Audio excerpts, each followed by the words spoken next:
C'est ça.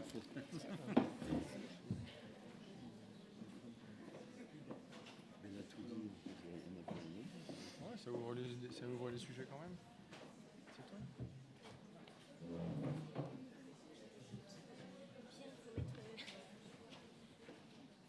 Ah, d'accord, pardon.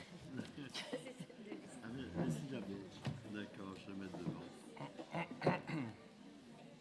tiens, je vais mettre ça, je vais mettre au cabinet, je vais mettre ça. Ça ne me confondra pas avec mes associés. J'ai une pile de bouquins, c'est peut-être pour ça. Ça peut servir.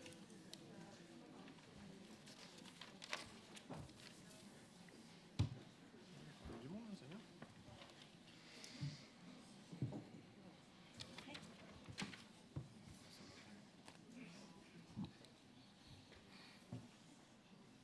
Donc moi, j'ai pas, il y a personne qui me tient mon micro en fait. Tu vas prendre celui-là, regarde bien là.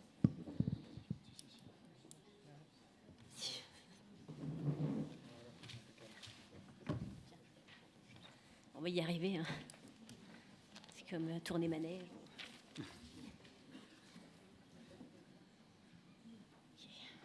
Voilà. On est prêt. Oui, très bien. Voilà, ben, écoutez, merci beaucoup Leslie pour cette présentation qui a été très très claire et puis qui était vraiment importante pour démarrer cette table ronde sur le soin, sur la culture et la santé. Très importante parce que finalement on va parler de choses que peut-être que tous les professionnels de musée ne maîtrisent pas bien et c'est bien normal. Enfin en tout cas sur le versant santé, hein, j'entends.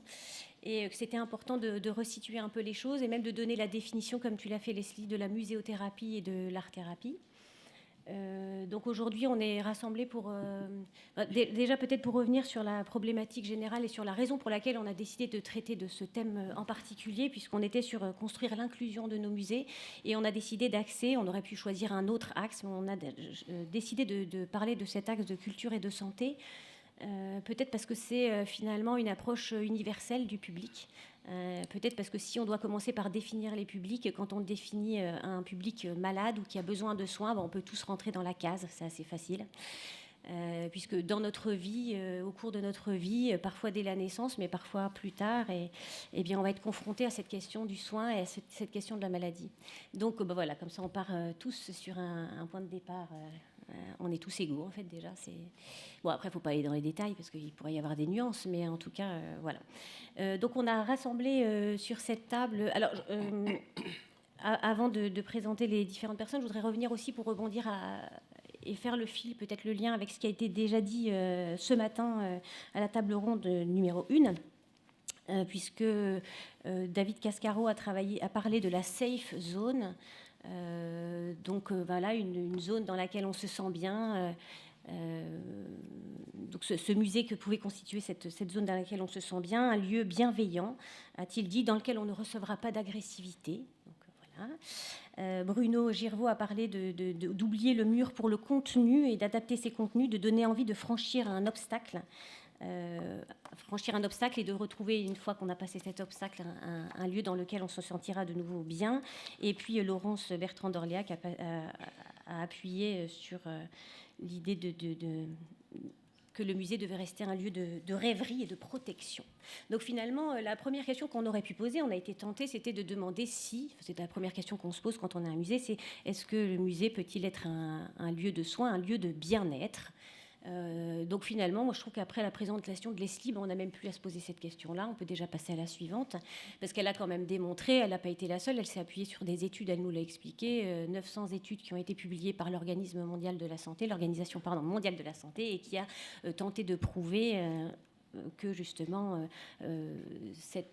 l'art pouvait avoir une influence sur la santé. Donc puisqu'on a passé cette question et qu'effectivement on peut déclarer que oui, eh bien on peut passer à la suivante, c'est-à-dire où doivent se dérouler ces procédés, ces processus de rapport à l'art, parce que finalement l'art, ça pourrait très bien être une œuvre d'art que je fais chez moi, que je regarde chez moi, ça peut être quelque chose que je fais dans un atelier à l'extérieur de la ville, ça peut être voilà, beaucoup de formes différentes.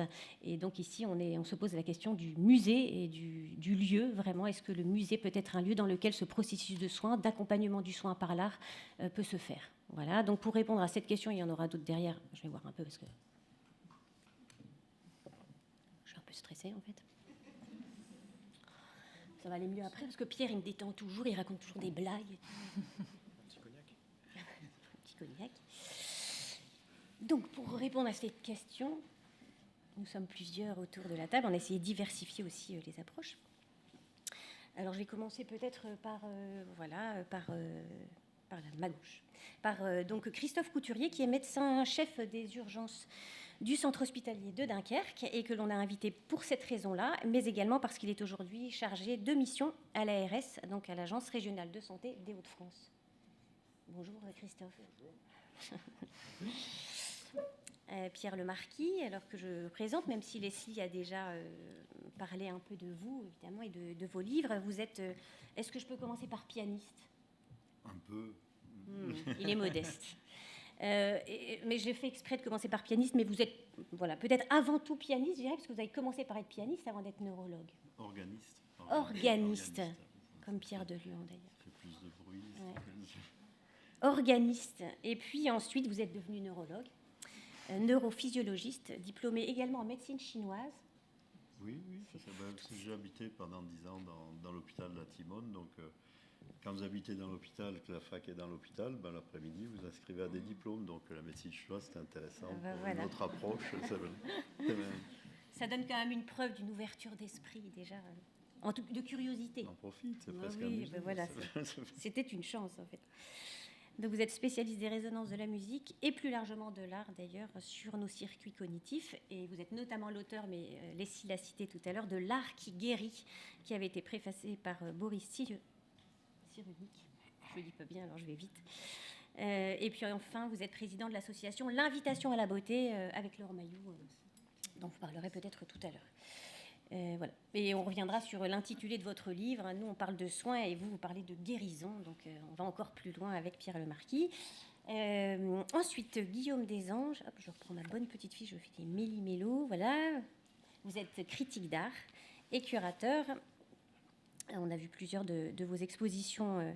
Directeur aujourd'hui du Palais de Tokyo et porteur à ce titre du projet du Hameau, qui est un centre de mieux-être. Là aussi, on va revenir sur bien-être et mieux-être. Donc, un centre de mieux-être par l'art qui ouvrira ses portes en 2023 et dont vous êtes aujourd'hui, évidemment, le représentant et qui sera un espace dédié, intégré dans le Palais de Tokyo et non pas une petite cellule à part. Donc, un espace conçu, construit et inventé pour être dédié à ce mieux-être par l'art. Et puis... Anaïs Madec-Pradoura, vous êtes directrice adjointe, vous nous expliquerez un peu, vous êtes aussi coordinatrice de projet dans l'association Culture et Hôpital. Et puis je termine avec vous, Corinne Beaujard, vous êtes professeure des universités, notamment à Lille, en sciences de l'éducation. Vous êtes rattachée au laboratoire CIREL et vous êtes aussi exprimée, entre autres évidemment, sur la question de la médiation culturelle et de l'expérience de soins au musée. Voilà, on a fait le tour. On est quand même nombreux, mais la question est large. Donc, voilà, donc on est autour de cette table justement pour échanger. Alors je disais à l'instant que... Alors, je me présente aussi, alors ça c'est un peu prétentieux, mais en fait je me présente juste parce que je suis censée animer la table, mais comme c'est aussi un de mes axes de travail, je vais toujours avoir envie de donner mon avis sur plein de choses. Alors je ne voudrais pas que vous considériez que l'animateur normalement doit juste passer le plat, parce que sinon ça va être un peu... Et voilà, donc je suis chef de service médiation implication des publics au musée. Et puis, effectivement, je m'intéresse depuis très longtemps à la question du soin et de son lien avec la culture. Et présente également avec nous, juste devant, notre art thérapeute. Et je voulais aussi insister sur cette question, enfin, sur ce point, parce que nous avons intégré Pascaline Bonnave, donc, qui est... artiste plasticienne, artiste peintre, mais aussi art thérapeute diplômée de la faculté de médecine de Lille. Et nous l'avons intégrée dans nos équipes en 2012. Donc nous fêtons notre 11e année de travail ensemble. Et elle vous expliquera tout à l'heure aussi un peu comment on travaille au musée. Voilà, on peut démarrer. Donc, l'introduction est finie. Allons-nous-en alors. Voilà, donc la question, elle est peut-être justement pour vous, Pierre Lemarquis, puisque vous vous nous parlez, je l'ai dit tout à l'heure, de l'art qui guérit. Et nous, on parle de soins quand on parle d'influence de l'art sur la santé. Est-ce que vous avez écrit ce livre et est-ce que vous parlez justement de cette guérison de manière un peu provocante, ou est-ce que c'est quelque chose en lequel vous croyez? Parce que finalement, on peut imaginer que si ça a lieu dans un musée, le processus de soins peut avoir lieu chez nous, mais est-ce qu'on pourra aller jusqu'à la guérison? Il y a un peu les deux. C'est sûr que le titre est provocateur. Disons que le titre exact, ça pourrait être l'art qui donne envie de guérir, parce qu'il faut en avoir envie de guérir. Souvent, on peut se sentir abandonné, ne plus rien à s'accrocher. Donc l'art peut nous donner envie de nous accrocher à quelque chose, et d'entamer un processus de guérison, enfin en tout cas de l'accepter, de le vouloir. Et puis, on a quand même des cas réels où l'art guérit, quoi. C'est pas, il y a plein d'exemples dans l'histoire de pathologies, surtout psychosomatiques, mais bon, c'est déjà beau. Vous guérissez d'une maladie psychosomatique, c'est exceptionnel, ça vous empoisonne la vie. Les traitements habituels ne peuvent pas grand-chose. Et là, une œuvre d'art peut vous accompagner, vous aider, ça devient un ami. Donc, il y a quand même une guérison par l'art. J'en réfère au premier des neurologues, Charcot. Donc, la neurologie est une invention française, salpêtrière, Charcot, et qui était un peu un artiste. Quand on voit le fameux tableau où il tient Blanche qui s'écroule dans ses bras, des assistants qui la récupèrent, tout le monde qui observe. Il ne faut pas oublier que Freud est venu écouter les cours de Charcot, qu'il a traduit Charcot en allemand, et qu'après il a inventé la psychanalyse. Donc il a été très influencé par Charcot. Donc Charcot était quelque part un artiste, il s'intéressait beaucoup à l'art, il avait un bon coup de crayon, et il avait des assistants qui avaient aussi des bons coups de crayon, et il a fait tous les musées d'Europe en traquant ce qu'il appelait les démoniaques dans l'art. Alors les démoniaques, c'est les figures d'hystérie qu'on trouve dans beaucoup de musées. Et puis surtout, c'est un petit peu le titre de l'art qui guérit, ça vient un petit peu de Charcot, parce que sur la fin de sa vie, il a écrit un tout petit livre que vous trouvez facilement sur Internet, où il est en accès libre, qui s'appelle La foi qui guérit. Alors Charcot, qui était quand même quelqu'un... Magnifique lapsus. Charcot, qui était quelqu'un de très concret. Personne ne comprenait pourquoi il avait écrit ça, La foi qui guérit, sur la fin de sa vie. Et en fait, son argumentaire est très simple. Il dit, des fois on est limité. En tant que médecin, on ne peut rien faire pour un patient. Si le patient a envie d'aller dans un lieu où il y a des miracles, etc., jamais je lui interdirai d'y aller, parce qu'il cite des exemples de guérisons miraculeuses, de gens qui ont guéri, ou tout au moins qui ont eu envie de guérir. Donc, rien n'est jamais perdu, quoi, si vous voulez. Donc c'était le sens de son petit livre en fin de carrière. Donc si vous voulez partir de la foi qui guérit à l'art qui guérit, c'était un petit clin d'œil aux origines de la neurologie, quoi. Alors, on arrive tout de suite finalement sur cette question aussi qui est importante de l'accompagnement dans nos lieux, puisque imaginer qu'il puisse se passer des choses, ça sous-entend aussi que la personne qui va passer la porte, elle va être accompagnée. Est-ce qu'on peut imaginer, c'est ce qu'avance d'ailleurs Nathalie Bondil depuis quand elle a lancé ses programmes au musée des Beaux-Arts de Montréal, ça a été que finalement juste le contact avec l'œuvre d'art était suffisant pour apporter un bien-être et que voilà, donc elle était partie de ce constat-là pour mettre au point justement la prescription muséale qui permettait aux médecins de prescrire une petite séance comme on prescrirait une balade en forêt, parce que ça existe aussi, la sylvothérapie. Et donc c'est vrai que pour nous professionnels de santé, ça pose un peu la question de est-ce que c'est suffisant, est-ce qu'il nous suffit finalement d'ouvrir notre porte à ces personnes qui sont en souffrance pour leur permettre d'aller mieux, ou alors est-ce que à partir du moment où on fait rentrer quelqu'un qui est donc potentiellement malade et puis on ne sait pas vraiment de quelle sorte, eh bien il nous faudra l'accompagner. Et là ça dépend peut-être des pathologies. Quand je me tourne vers vous, vous êtes un spécialiste, un médecin spécialiste des urgences, est-ce que dans tous les cas finalement est-ce qu'on pourrait imaginer que l'art, juste en ouvrant la porte du musée, suffirait à soigner? C'est une bonne question. Tiens. Je sais pas, je pense que c'est vrai. Ouais, on va s'échanger. C'est une bonne question, je te remercie de me l'avoir posée. Non, mais j'ai pas la réponse. Alors moi, je suis un peu le paradoxe de la table ou de la salle, parce qu'en fait, c'est deux mondes qui sont radicalement opposés. Celui de l'urgence et celui du musée. Donc Leslie l'a montré tout à l'heure. On est dans un lieu paisible. Il ne faut pas parler trop fort. Il faut prendre son temps. On perd la notion du temps. Nous, c'est tout l'inverse. Nous, il faut se grouiller, prendre une décision immédiate, agir tout de suite dans un environnement ultra bruyant, qui est un peu plus hostile pour les patients et pour les soignants.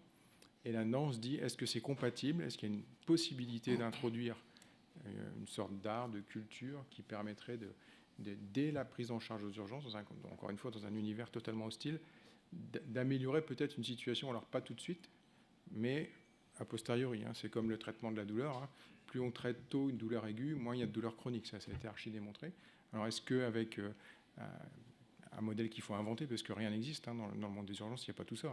On est déjà quand vous arrivez aux urgences, j'espère que vous n'avez pas eu cette expérience, mais peut-être que si. Les murs sont placardés de consignes obligatoires. C'est horrible. Rien qu'à lire ça, en fait, vous n'avez plus envie de regarder autre chose. Donc, il ne faut pas faire ci, il faut faire ça, la charte du patient, le machin. Il y a tellement d'affiches qu'on ne voit plus rien, en fait. Donc, quel est le modèle à pouvoir incrémenter pour qu'on puisse dire, tiens, peut-être que là, tout de suite, dès maintenant, il faut réfléchir à ça pour que plus tard, ça porte ses fruits. Ou peut-être aller vers la suite. J'en sais rien, mais c'est intéressant comme sujet. En tout cas, les deux mondes s'opposent pour l'instant. Ça ne veut pas dire qu'il ne faut rien faire. Il y a probablement des choses à faire. Alors, il y a des petites choses qui existent. Il y a par exemple un peu de musique quand on fait une suture, adulte ou enfant d'ailleurs. Donc on peut leur demander quels sont leurs choix musicaux, quelles sont leurs tendances musicales, et puis passer la musique qui va bien, puis discuter autour de ça. Bon, c'est un peu, ça se développe pas mal. C'est un peu de l'hypnose. D'ailleurs, d'essayer de les diriger vers autre chose que la douleur, que le soin. Voilà. Et pendant qu'on fait le soin, on parle de tout sauf du soin. Donc ça fonctionne. C'est peut-être de la musicothérapie, de l'art-thérapie, je ne sais pas comment on peut l'appeler. Mais donc, il y a des petites possibilités comme ça, mais la question, c'est est-ce qu'on peut aller plus loin ? Si oui, comment ? Est-ce qu'il ne faut pas commencer par l'usager lui-même ? Parce que l'usager n'est pas du tout dans le contexte de je vais prendre mon bain, je vais me faire belle, je vais aller au musée, je vais passer 5 heures. Là, ce n'est pas du tout. Là, il se retrouve dans une situation qu'il n'a pas choisie, dans un lieu qu'il n'a pas choisi, et pour quelque chose de pas très agréable.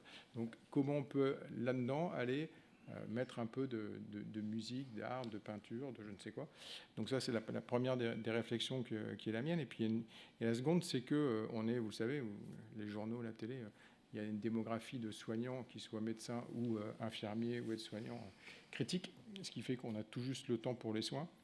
Et c'est bien ça qui fait que les soignants quittent les institutions et quittent leur fonction de soignant, c'est parce qu'il n'y a plus le temps pour le prendre soin. Et dans l'art-thérapie, on est clairement dans le prendre soin. On n'est pas du tout dans le soin. Il n'y a pas d'acte. C'est autre chose. Alors ça peut le devenir. C'est ça aussi. C'est un sujet aussi. Est-ce que c'est quelque chose qu'on doit prescrire ? Si oui, comment ? Quelle est la temporalité ? Quand ? Par qui ? Est-ce que c'est par un médecin ? Peut-être. Pas sûr. Demain, il n'y aura certainement pas assez de médecins pour prescrire tout ce qu'on leur demande de prescrire. Déjà aujourd'hui, c'est compliqué pour l'essentiel. Donc ça, il faut, est-ce que c'est essentiel ? Je n'ai pas la réponse. Et deux, qui doit être amené à prescrire ça ?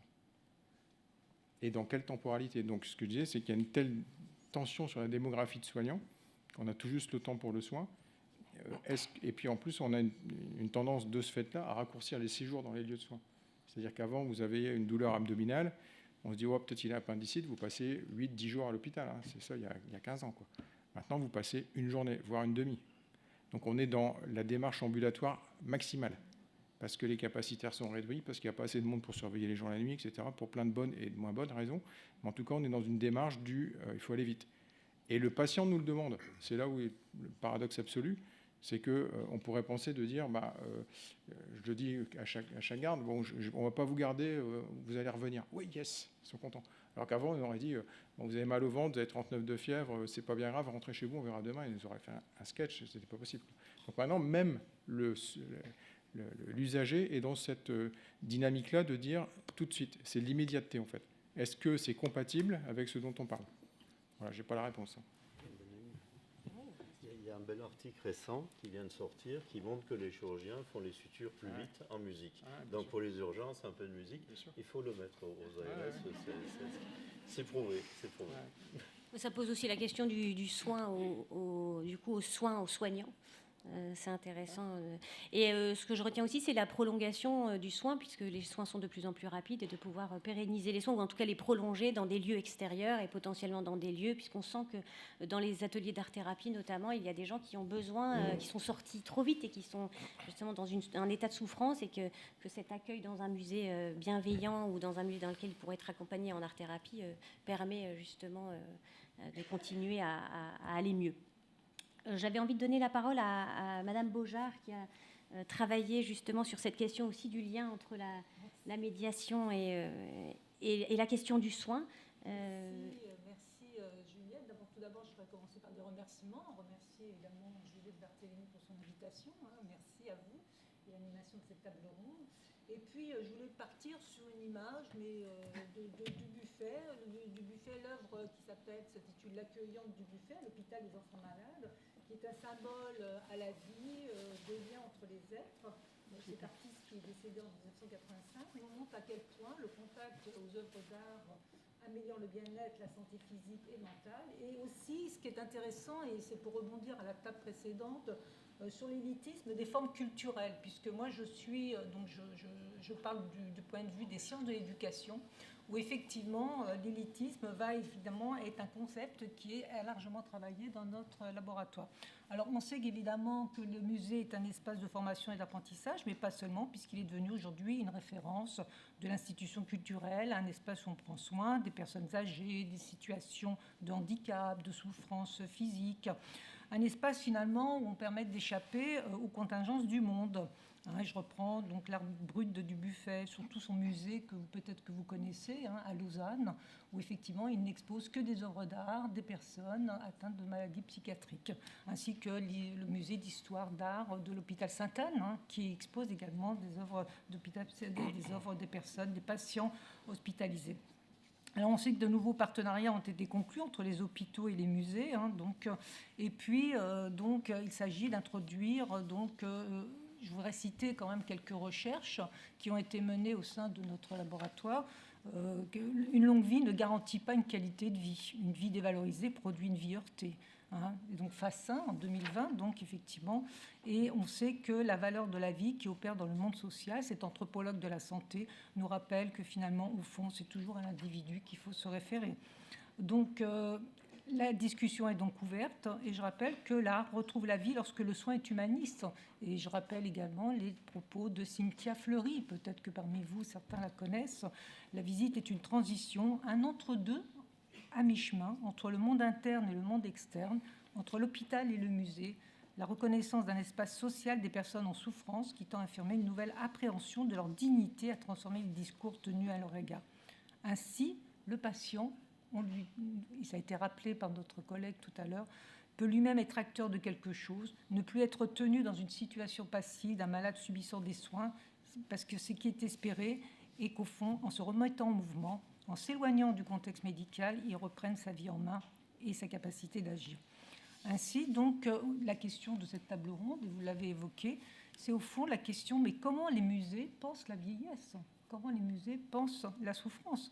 Qu'est-ce que les musées vont pouvoir offrir aux personnes souffrantes ? Donc, quelle place donner aux musées dans les parcours de guérison pour accompagner les patients, pour établir le lien social, l'estime de soi, la dignité ? Je ferai part de quelques travaux de recherche, de quelques résultats, mais je vais peut-être laisser la parole à d'autres collègues sur cette question.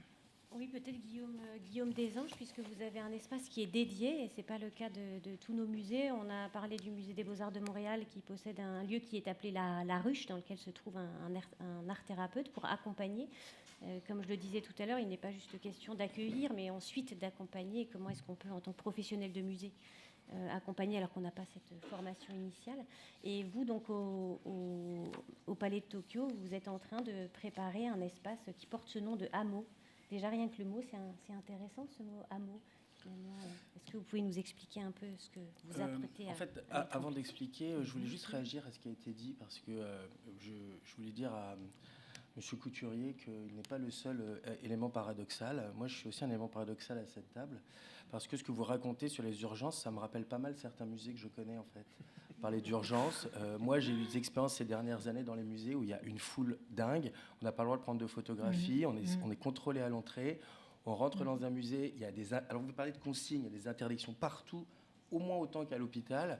Et moi, j'ai connu ces expériences qui m'ont vraiment... quasiment masochiste d'aller voir des expositions avec des gens qui sautent par-dessus les œuvres pour pas prendre des photos, avec des interdictions, avec une inhibition complète. Enfin, et moi, je trouve que certains musées, alors j'étais curieux de ce qui a été dit avant, parce que je trouvais ça très beau. Je ne reconnaissais pas du tout, moi, les institutions que je connais.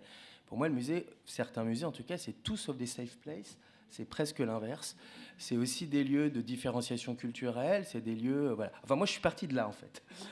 Donc, je suis parti d'une assez grande critique de l'institution muséale aujourd'hui, même si je sais que tout ce que vous avez dit est vrai et ça peut être aussi des espaces. Mais ça dépend de quel type de visite on a. quel type d'accueil qualitatif. En tout cas, moi, il me semble que... alors moi, je viens de la psychothérapie institutionnelle, c'est ce qui m'a beaucoup intéressé. Je pense que le musée est malade avant même d'accueillir des personnes qui peuvent être souffrantes, que le musée, l'institution est souffrante pour plein de raisons, pas uniquement d'ailleurs dans ces modes d'aujourd'hui, mais d'où elle vient, comment elle s'est construite, et que moi, tout le travail que je souhaiterais faire au Palais de Tokyo autour de l'inclusion de la maladie mentale et psychique, ou la diversité, c'est d'abord pour soigner l'institution. Donc c'est plutôt égoïste, on a besoin de diversité dans les musées, on a besoin pour tout le monde, pour nous et pour le public d'ailleurs, tous les publics, on a besoin de revoir, je crois, nos manières de faire, d'inclure la façon dont on montre de l'art. J'ai entendu beaucoup de mots qui parlaient de lieux neutres. Pour moi, un musée, c'est pas neutre du tout. De relation directe à l'œuvre, c'est pas une relation directe à l'œuvre. Un musée, il y a énormément. Enfin, moi, je viens pas du monde de l'art. Je suis arrivé comme spectateur de musée. J'ai mes premiers souvenirs de musée. Alors, il y avait une fascination, il y avait évidemment une curiosité, il y avait une attirance. Mais en tout cas, je pourrais vraiment pas du tout parler de lieux qui étaient des lieux inclusifs, accueillants, et qui étaient des lieux où se passait une sorte de silence et de moments de méditation. Moi, en tant que commissaire d'expo depuis des années, quand je fais une exposition, le service des publics et de la sécurité me tombe dessus en me disant il faut que les gens circulent dans les espaces, il faut aller vite. Donc ne mettez pas une vidéo au début de l'exposition, sinon ça va engorger, etc. Donc il me semble que voilà, c'est tout ça qu'il faut remettre en cause et peut-être créer des endroits justement différents. L'ancien directeur du public du Palais de Tokyo, Tanguy Pelletier, qui est parti, parlait beaucoup d'irritants de visite. Enfin, c'est comme ça qu'on parle dans les musées. Il y a beaucoup d'irritants de visite, il y a beaucoup de gens qui ne se sentent pas, de public qui ne se sentent pas concernés, sans parler évidemment de l'aspect social très important, qui est celui qui a été étudié par Pierre Bourdieu dans les années 60, sur l'amour de l'art, c'est-à-dire un lieu de différenciation sociale aussi, où beaucoup de personnes se sentent assez exclues. Voilà. Donc moi, je voulais juste, avant de parler du hameau, dire que je pars de ce principe-là. Donc je ne pars pas du principe que d'abord que l'art, qu'on a des super ressources pour guérir. D'abord que nous, on doit guérir aussi. On doit vraiment penser comment on peut guérir. Et précisément, alors c'est quand même un échange, précisément avec des personnes et des publics différents, mais qui vont nous apporter au moins autant que ce qu'on peut leur apporter. Donc vous ne nous avez pas dit ce que c'était que le hameau, quand même. Non, alors à partir de ça, le hameau est un lieu. Alors vous avez parlé de mieux-être, c'était un des aspects. C'est un espace qui va être au cœur du Palais de Tokyo et qui est un espace qu'on appelle pour l'instant un espace de médiation, d'inclusion et de mieux-être par l'art. Je ne vous cache pas que cette nomination a été faite avant que j'arrive au Palais de Tokyo. Donc moi, je l'oriente justement à partir de un peu des éléments que je viens vous dire, sur plutôt essayer d'avoir un lieu de pratique et de ressources sur les enjeux qui lient l'art et la diversité psychique et mentale. Voilà, en tout cas, ça se veut ça aussi. C'est-à-dire, pour moi, c'est presque des lignes de travail à partir du hameau. C'est pas... Enfin, pour l'instant, ça serait magnifique, et on va travailler évidemment avec des professionnels et des thérapeutes, mais pour l'instant, l'objectif à court terme n'est pas forcément d'être un lieu de guérison, mais c'est plutôt d'être un lieu de recherche, et d'être un lieu aussi qui pense ces questions, alors qui sont très anciennes, entre l'art et la folie d'abord, mais l'art aussi est ce qu'on appelle la marginalité, la déviance, la question de la normalité, et à partir de ça, inviter des artistes à travailler ces questions avec des publics concernés, mais également avec évidemment des thérapeutes. Et je suis très intéressé par toutes ces personnes qui ont participé à ce workshop, mais qui va être à la fois un lieu ressource et un lieu d'expérience au sens pas du tout scientifique, d'expérience pratique aussi, à savoir comment, à partir de ça, on peut aussi s'interroger aussi sur l'art, le rôle de l'art, et puis la place de l'artiste dans la société, en fait, voilà, de cette manière-là. Donc il y a plusieurs choses qui ressortent. Déjà la question de l'espace, quand même, comme je disais tout à l'heure, vous allez dédier un espace, et c'est pas anodin pour un musée de décider d'investir autant dans un espace qui sera dédié à ce mieux-être, même si vous faites évoluer un peu sa définition. Il y a aussi la question justement des gens que vous allez y mettre et embaucher pour y travailler. On parlait tout à l'heure de la diversification des profils des professionnels de musée. Est-ce que, voilà, encore une fois, est-ce que nous, en tant que professionnels, si on n'a pas une formation spécifique, on sera capable d'accompagner? Donc ça voudrait dire qu'on intégrerait dans nos équipes, et c'est ce qu'on a fait avec notre art thérapeute, mais ça voudrait dire qu'on intègre vraiment ces spécialistes qui sont non seulement capables d'accompagner, mais aussi de mettre des mots, et je dirais mots M-O-T, pardon, des mots sur ce qu'on ressent, sur ce qu'on voit, sur ce qu'on observe, parce que parfois on est un peu démunis sur certaines pathologies, on n'est pas des spécialistes justement. Et puis encore une fois, on revient aussi sur cette question de l'accompagnement, c'est-à-dire que l'accompagnement, une fois que la personne a passé la porte, et là du coup je vais me tourner vers vous, Anaïs, puisque votre association, c'est un peu le rôle qu'elle joue, justement, c'est cet accompagnement pour ne pas laisser les personnes seules face à une œuvre ou seules face à leur maladie. Tout à fait. Donc nous, à Culture et Hôpital, on est justement ce pivot entre le musée, le domicile, l'hôpital, les lieux de soins, puisque notre propos à Culture et Hôpital, notamment sur une action très spécifique qui est sur Paris, sur l'Île-de-France, c'est d'accompagner des personnes âgées, malades, isolées, en situation de handicap, sachant qu'on peut entendre le « et » tout partout. Il peut y avoir « et », par le biais des pratiques artistiques et culturelles. On est très clairement dans l'art et la culture intégrés dans le parcours de soins, puisque chacune des personnes qui vient, par exemple, lors d'une sortie au musée, nous a nécessairement été envoyée, orientée par un acteur de soins, quel qu'il soit. Ça peut être un hôpital, un service des urgences. Vraiment les différents types de professionnels. Pour ça, nous, du coup, on travaille vraiment la question de la coopération, du maillage territorial, comment est-ce qu'on repère justement ces personnes-là. Donc, on peut aussi bien travailler le dedans-dehors, aller jusqu'au domicile des personnes avec des intervenants culturels, des intervenants artistiques. On peut être dans les établissements de santé pour travailler le retour à domicile, ou alors travailler avec, par exemple, des services de soins infirmiers, la question des aidants familiaux est assez centrale aussi, évidemment, dans l'accompagnement. Il y a des structures spécifiques de repérage. Donc, de travailler un petit peu avec les différents acteurs de soins, les différents acteurs artistiques et culturels pour pouvoir trouver les bonnes portes pour amener les personnes vers ce qu'ils ont envie, leur faire découvrir de nouvelles choses et du coup d'être vraiment dans des protocoles d'intervention. On ne va pas au musée juste parce que c'est trop chouette d'aller au musée, c'est en soi déjà bien, mais on va au musée parce qu'il y a des objectifs aussi secondaires, des objectifs qui ont été pour le coup établis par le médecin ou la personne qui a signalé. On va vraiment travailler en coopération avec les équipes médicales. Donc c'est vrai que nous, c'est un accompagnement vraiment spécifique avec une formation des deux côtés, une vraie collaboration. Je pense que ce mot est vraiment important parce que, par exemple, dans les personnes qu'on accompagne, on accompagne beaucoup de personnes avec des maladies neuroévolutives ou des personnes avec des troubles anxio-dépressifs, voire atteints de grande dépression avec ordonnance et médicaments. Ce sont en réalité des publics qui sont potentiellement déjà là dans les musées, qui viennent et qui s'inscrivent dans des visites de groupe au titre d'individuel. Et l'idée, c'est d'accompagner les structures culturelles à repérer aussi ces personnes-là, comment agir, comment mettre en place des propositions qui peuvent être adaptées, ou en tout cas de travailler la question de la safe place, comment est-ce qu'on peut créer un contexte qui va permettre à ces personnes-là de trouver leur place. Donc voilà, donc ça peut mettre beaucoup de temps. Notre rôle, c'est vraiment de s'intégrer par rapport au parcours de soins et d'accompagnement des personnes dans des moments un peu de transition, de risque de rupture du parcours de soins. Typiquement, une personne qui est en déni, fait un déni de la maladie, qui est en refus de soins, va nous être signalée pour que, grâce à l'art et la culture, parce qu'on parle d'autre chose, parce qu'on ne va pas lui dire « Ah, vous êtes aidant, vous êtes vraiment dans une situation compliquée, on voit que ça va mal, vous devriez aller dans un groupe de parole. » Bah non, j'ai pas envie de parler de mes difficultés devant d'autres, même en individuel, ou alors je n'en suis pas là dans ma propre démarche, dans ma propre acceptation de ce qui m'arrive. Et du coup, en disant « Et si on vous proposait d'aller au musée ?»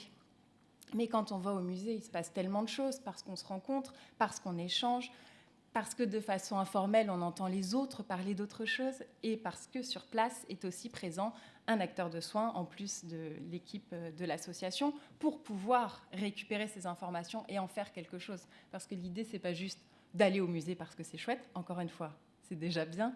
Et je ne vais pas revenir sur ce qu'a dit Leslie avant, sur tout ce que ça engage d'aller au musée. On a des personnes, on va travailler 2 ans avec elles pour qu'enfin elles franchissent la porte du musée.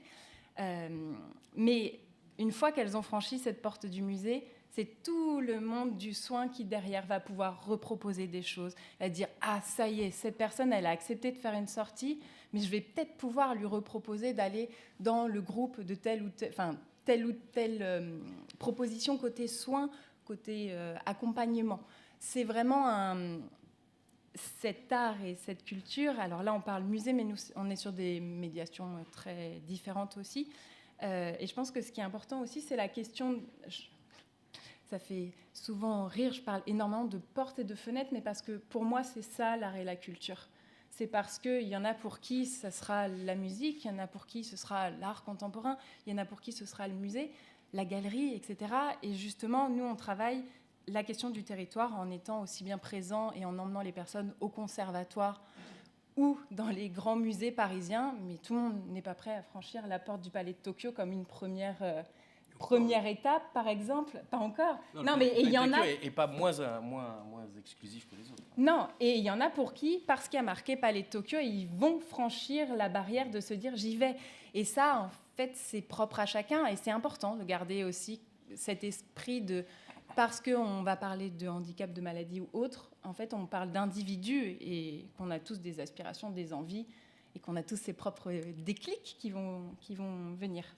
Donc c'est vraiment un accompagnement global et vraiment la question de la coopération entre les métiers aussi, parce que chacun fait son propre métier. Nous, on a dans nos équipes des intervenants culturels, mais quand on va au musée, ce ne sont pas nos équipes qui interviennent, chacun son métier. Par contre, on peut s'apporter énormément de choses et compléter nos compétences. Oui, juste pour rebondir sur ce que vient de dire ma collègue, c'est qu'effectivement, la muséothérapie, au fond, elle va ouvrir le débat sur le fondement de la dignité humaine. C'est ça qui est au fond par les personnes en souffrance.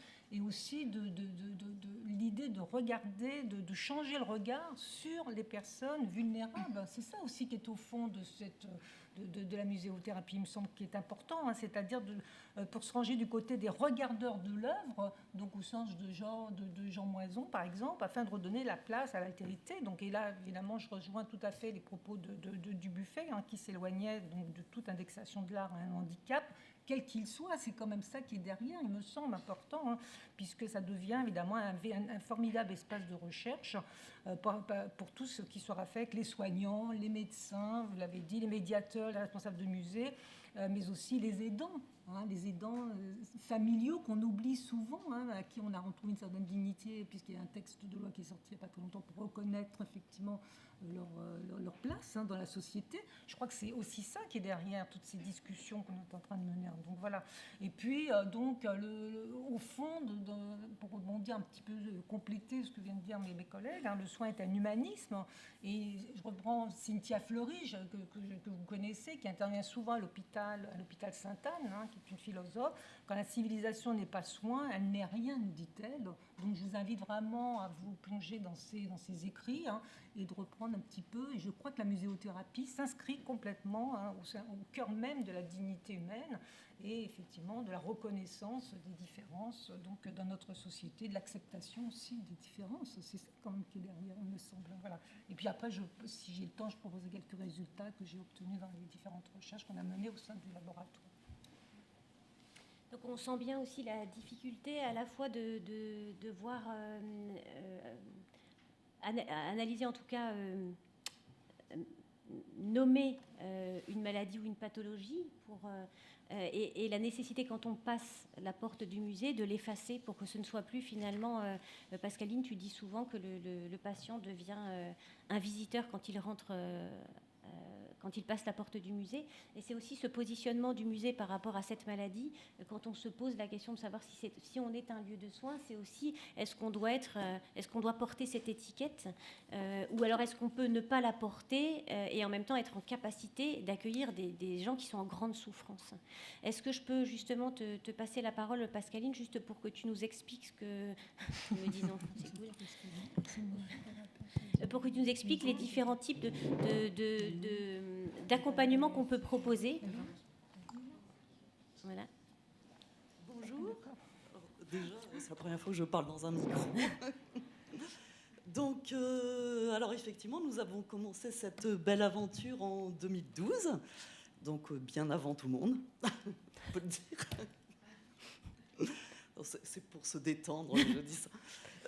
Donc, nous avons commencé par accueillir un groupe d'enfants présentant des troubles autistiques. Donc, c'était un groupe constitué qui venait au musée et qu'on accueillait. Donc, ensuite, le bouche à oreille, la communication a fait que notre public s'est élargi à d'autres profils, donc des enfants, des adultes, des adolescents, avec différentes problématiques, mais quand on vient au musée, on vient pour être au musée et profiter du musée.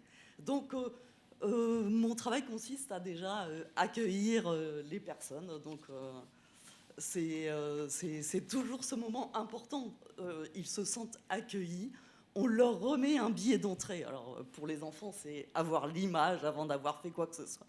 Enfin, tout est vraiment basé sur du positif, de l'accueil, de la bienveillance, de l'assurance, parce que les personnes qui viennent ne savent pas trop ce qui les attend. Là, je parle sur aussi d'autres groupes qui peuvent aujourd'hui s'inscrire de façon libre. Vous pouvez voir sur le site du musée. Il y a donc des séances le vendredi matin où toute personne peut s'inscrire. C'est plutôt des séances courtes et de découverte, mais bon, pour donner envie de revenir. Et donc, c'est un petit peu là, qu'est-ce qu'on va faire ? Donc, il n'y a pas besoin de savoir quoi que ce soit, c'est se laisser vivre, être dans une petite bulle et profiter. Donc, je partage les séances en 2 temps. Un temps pour regarder, découvrir les œuvres, échanger. Qu'est-ce qu'on voit ? Qu'est-ce qu'on comprend ? Est-ce qu'on aime ? Est-ce qu'on n'aime pas ? Ensuite, je leur fais un petit débrief, leur fais observer, les amener à regarder la technique. Oui, j'ai oublié de préciser, je suis artiste peintre, donc je connais le pouvoir de l'art. Quand je réussis quelque chose, ça me met... Je peux gravir des montagnes et peindre encore et encore. Donc en fait, j'ai envie d'emmener aussi mes groupes vers cette aventure. Et le lien, c'est d'observer l'art, d'avoir cette impression, et ensuite partir en atelier et être dans cette expression. Donc je choisis le programme, le projet, je le prépare avec des objectifs artistiques, avec une technique particulière, et avec un côté sanitaire. Donc j'ai ma technique, j'ai tout ce qui va être travaillé en sous-jacent pour l'affirmation, pour soit le lâcher-prise, la concentration, l'application. Quand on s'applique sur sa production, on prend soin de soi. Quand on s'applique, on peut être fier de ce qu'on a fait. Donc chacun réalise une production. Et alors, bon, je touche du bois, mais ça ne s'est jamais passé. J'ai de la chance. Tout le monde réalise toujours quelque chose. Donc ça, c'est le côté extraordinaire. C'est le temps passe, tout à coup, je dis, nous allons partager ce qui a été fait, parce que sinon, on peut rester toute la journée. C'est ça qui est extraordinaire. Et puis, c'est d'avoir osé faire, parce que j'ai aussi laissé un peu de savoir-faire. Donc, évidemment, c'est pas que de la technique, mais la technique est un étayage. Vous avez remarqué, quand on sait faire, on ose faire, parce qu'on a cette assurance qui fait qu'on peut essayer. Donc, en fait, c'est tous ces petits mécanismes de l'être humain qui sont mis en place et qui permettent à la fin de partir avec une trace de ce moment passé. Et ça se prolonge à l'extérieur, parce qu'on peut dire oh, j'ai fait ça, je suis allé au musée, j'ai vu ça et ensuite j'ai fait ça. Enfin, vous voyez, c'est c'est tellement, je pourrais en parler pendant toute la journée. Et je voulais rebondir parce que j'ai eu une expérience incroyable un jour et je suis obligée de la partager. Donc, une séance avec des patients, dont une personne, une jeune fille en fauteuil roulant. Et tout à coup, elle a un rendez-vous, quelqu'un vient la chercher et elle se lève. Et tout le monde la regarde parce qu'elle était dans un fauteuil roulant, elle ne pouvait pas marcher. Mais en fait, elle était en train de dessiner et elle avait oublié que ses jambes fonctionnaient. Donc, je voulais finir par ce pouvoir de l'art qu'on n'a pas fini d'explorer. C'est l'art et Lazare, c'est dingue. Hein. C'est bon, j'ai tout dit. Oui, non, je voulais quand même juste demander si parce que... Oh, celle-là, je ne l'attendais pas quand même. C'est dingue, Pierre, vous avez vu ça? Ah non. C'est encore... ouais, c'est plus encore que ce que vous dites d'habitude. Non, je voulais savoir si on nommait des choses. Par exemple, quand on dit qu'on fait un atelier d'art-thérapie, quand on les a mis en place au musée, au départ, on disait atelier d'art-thérapie. En fait, on avait des groupes qui venaient pour ça. Donc voilà, eux, ils ne posaient pas de questions. Mais quand on l'a ouvert aux individuels, on a fait progressivement augmenter le nombre de participants parce qu'au départ, il y avait une petite réticence à l'idée justement d'associer le soin à la thérapie et donc d'associer forcément la thérapie aux soins dans un musée. Ils avaient envie de dire, bah non, mais puisque je suis venue pour me détendre et contempler, j'ai pas envie qu'on me soigne. Fichez-moi la paix avec mon soin. Et en fait, ça a été ce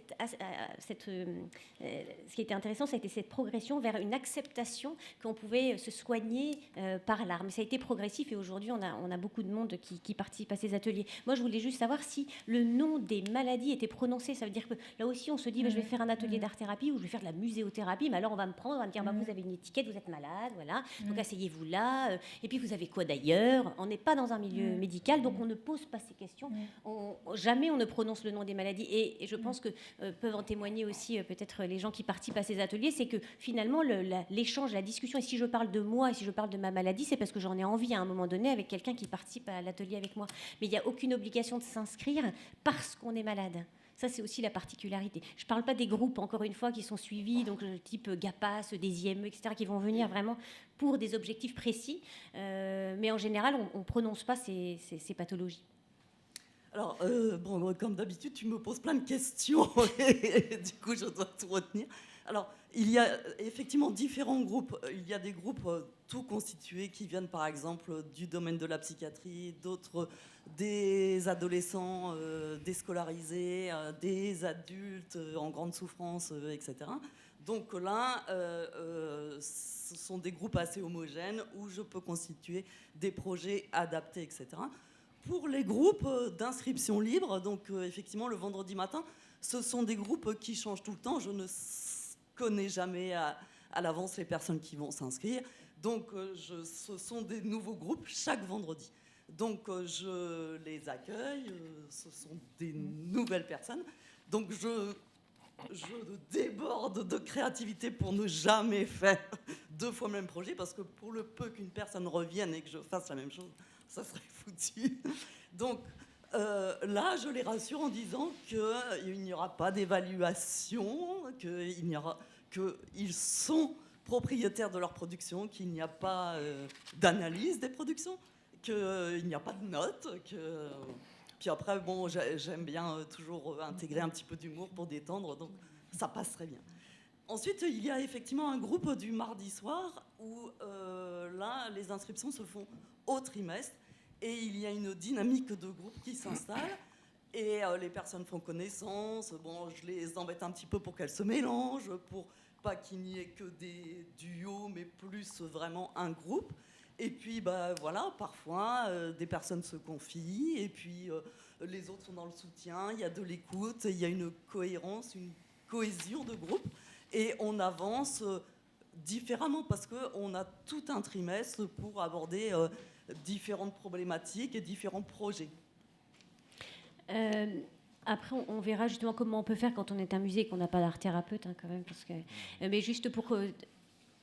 J'ai oublié aussi une notion. Avec certains groupes, on est réellement dans le soin parce qu'il y a prescription des médecins et j'assiste aussi aux synthèses avec les observations faites en séance, etc. Oui, et on reviendra justement sur cette question de la prescription muséale, mais peut-être Carmel pour terminer, parce que normalement le témoignage devait être prévu à la fin, mais puisque ça va de pair avec ce que tu dis, Armel qui est tout à fait à l'aise avec l'idée de peut-être de témoigner, puisque vous participez, Armelle, aux ateliers de Pascaline le mardi, et on avait envie de savoir aussi ce que ça vous apportait, la raison pour laquelle vous veniez à ces ateliers du mardi. Alors, bonjour, Armelle Deboc. Bon, je suis un peu émue de parler devant tout le monde, même si avant je le faisais dans mon ancien métier. Donc en fait, moi, ça fait 1 an et demi pratiquement que je pratique l'art-thérapie avec Pascaline. Bon, c'était après un cancer, voilà, et donc où j'ai eu 2 années de gros traitements. Et donc là, j'ai décidé de casser ma vie professionnelle active, un peu trop, voilà, et donc de prendre du temps pour moi. Et le fait de venir au musée, c'était... D'abord, c'est pas loin de chez moi, comme je l'ai dit, je suis citadine, mais c'est vrai que c'est prendre soin de soi, c'est un moment où on se prépare, parce que c'est un lieu qui est beau, qui est réconfortant, je sais pas, là, je vais le plus dans le sens de monsieur, parce que je trouve que les musées ont encore beaucoup d'efforts à faire pour les rendre, voilà, quand même très accueillants, empathiques, bienveillants. Mais quand on rencontre des personnes comme Pascaline, on a envie de revenir et ça donne un nouveau sens à notre vie. Et c'est vrai que moi, je peux dire que dans mon cas, l'art est en train de me sauver parce que je fais aussi de la sculpture, je prends des cours de piano. Donc en fait, voilà, je pense qu'il faudrait donner l'accès à des gens qui, comme moi, ont eu des pathologies lourdes.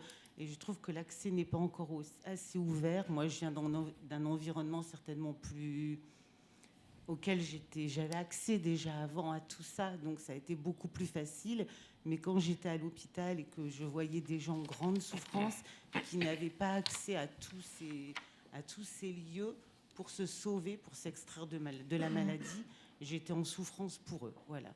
Donc, je peux dire que le musée a un pouvoir de guérison et que c'est très important d'y venir, de s'y recueillir, c'est se réinventer, c'est aussi sortir du monde du travail, mais se dire que le samedi soir, le vendredi, le soir à son mari, à ses enfants, eh ben, on a aussi des choses à raconter et que la vie continue. Voilà, merci. Merci.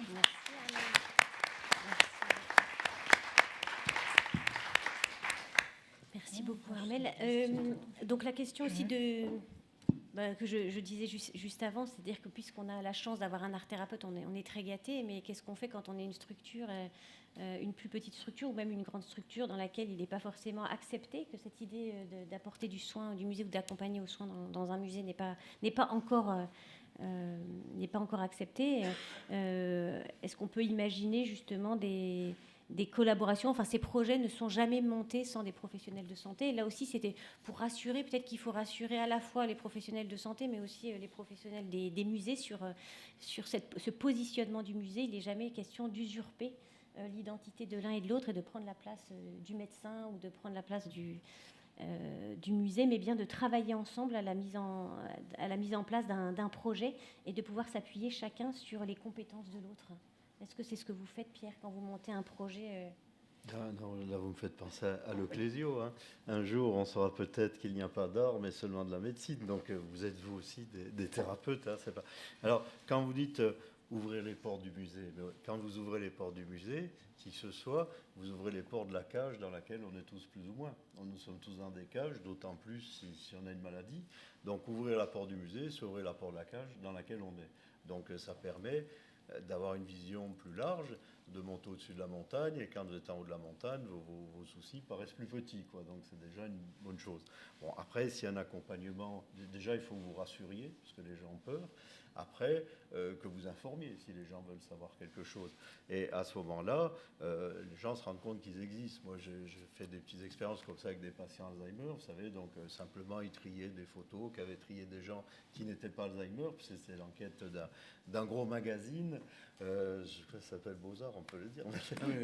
Il y avait 800 sujets distincts qui devaient classer des œuvres qui s'étaient vendues aux enchères chez Christie à des prix astronomiques, quoi. Donc j'ai refait la même étude avec des Alzheimer, j'ai gardé que 8 œuvres d'art, donc les Alzheimer, ils enlevaient les 2 qu'ils n'aimaient pas, ils choisissaient les 2 qu'ils préféraient, et après ils faisaient pareil avec ceux qui restaient. C'était tout simple. Hein. Ben, si vous saviez comme ils étaient heureux, quoi. Quand on reçoit des Alzheimer en consultation, on essaye de savoir quelle est leur efficience intellectuelle. Donc déjà, on les met face à un échec. Après, si ça ne suffit pas, on continue de les torturer et on leur demande s'ils sont déprimés. Donc s'ils ne le sont pas au début, quand on leur a posé toutes les questions, à la fin, ils le sont. C'était un peu le principe des confessionnals dans le temps où si on n'est pas de mauvaises idées au départ, à la fin, on en avait. Quoi. C'est pas... Donc je peux vous assurer que quand ils avaient classé leurs œuvres d'art, ils étaient aux anges, ils souriaient, ils étaient heureux. Enfin, c'était quelque chose qu'on pouvait toucher. Ça revient un peu à ce que nous a dit Madame Beaujard tout à l'heure, c'est-à-dire qu'ils se rendaient compte qu'ils existaient. On leur faisait choisir des œuvres d'art, j'existe, je suis là, je suis pas, on me demande jamais rien, pour une fois je suis quelque chose. Reconnaissance. Voilà. Alors, pourquoi vous disiez qu'il y a les gens ont peur d'aller au musée, pensent que c'est pas pour eux, mais si le musée vient les trouver à l'hôpital, donc ce qu'on avait fait à Lyon, puis bon, ça a été fait. Ce qu'on avait fait à Lyon, c'était donc mettre des œuvres d'art dans un service hospitalier, ça s'est beaucoup fait, mais après, si quelqu'un était content, était intéressé par une œuvre d'art, on lui accrochait dans la chambre. Donc la psychologue, donc Laure Mailloux, il ne faut pas prononcer le D, elle ne vous dira rien, mais c'est Mailloux. C'est la Toulousaine qui dit le D, mais c'est normal. C'est l'accent. Alors, quand elle a fait donc son étude, c'est évident que quand le sujet hospitalisé longtemps pour une grave maladie a une œuvre d'art dans sa chambre, il ne serait jamais allé au musée autrement. Et là, il a un ami qui est dans la chambre, il en parle, il est heureux, les infirmières, tout le personnel soignant parle de l'œuvre d'art au lieu des perfusions. On a vu des infirmières qui revenaient après leur service pour rediscuter de l'œuvre d'art. Et quand les patients sortent enfin de l'hôpital, ils vont au musée, dans les artothèques, enfin ils ont compris que c'était pour eux. Quoi. Donc si les patients ont peur d'aller au musée, si le musée vient à eux, après ils vont aller au musée. Et puis peut-être la dernière chose, tout à l'heure vous m'avez fait plaisir que le musée était malade, etc. Alors, vous m'avez fait penser, vous m'avez donné des pensées jésuitiques. Voilà. Parce que Ignace de Loyola, il parlait du service que les malades rendent aux gens en bonne santé. Vous voyez, et donc ça aide tous les soignants. Un patient, un malade, il va vous apporter quelque chose. Moi, dans mon bureau, vous savez, j'ai le tableau de Jérôme Bosch où on voit la lumière, enfin l'arrivée au paradis. Eh ben, je sais combien il y a d'anges à la fin de la lumière. Est-ce que quelqu'un sait combien il y en a ici? Tout le monde n'en voit qu'un. Moi, c'est un Alzheimer qui a dit il y en a deux. Mais moi, je ne l'avais pas vu. Vous voyez, c'est pas. Donc, le service que les malades peuvent. Donc, c'est intéressant, ils peuvent nous apporter des choses auxquelles on n'aurait pas pensé. Donc, si le musée est malade, il peut nous apporter plein de choses. Et puis, c'est vrai que quand vous amenez des Alzheimer au musée, ils voient des choses qu'on ne voit pas. Donc, en retour, ou des autistes. Hein, les autistes sont très, très pertinents pour nous montrer des choses qu'on ne voit pas. Ils fonctionnent. J'ai eu la chance de rencontrer un autiste. C'était un groupe de danse dans lequel il y avait des autistes, des trisomiques et des Alzheimer. Vous voyez, donc ils ont eu du succès. Ils sont produits à Berlin, donc j'ai pu les voir à ce moment-là. Et le pianiste, donc, était autiste. Hein, donc il me joue à la répétition. Il me joue Dark Vador. Il joue la Guerre des Étoiles. Et moi, je lui pose la question à une autre. Je lui dis, mais quelle note tu fais? Et il me regarde. Il dit, mais j'en sais rien, je joue la Guerre des Étoiles. Quelle drôle de question de savoir quelle note je joue. Je mets mes doigts sur le piano. Donc j'ai vu qu'il a un mode de fonctionnement qui n'est pas nôtre et qui est merveilleux, parce on pouvait lui faire entendre n'importe quelle musique, il la jouait aussi sec. Moi, je ne suis pas capable de faire ça. Oui. Donc il y a un gagnant-gagnant. Oui, tout à fait. C'est-à-dire que c'est vraiment ce qui m'intéresse le plus dans ce projet qu'on développe au Palais de Tokyo, qui vraiment va être un projet qui est au-delà même d'un lieu dédié. C'est un lieu dédié qui est au cœur du Palais de Tokyo, donc c'est très important. Mais c'est un lieu qui va être ouvert à toute la programmation du Palais. Parce que moi, je me suis intéressé aussi ces dernières années à un peu l'évolution aussi de la manière dont on regarde ce qu'on appelait avant la maladie mentale, le handicap mental.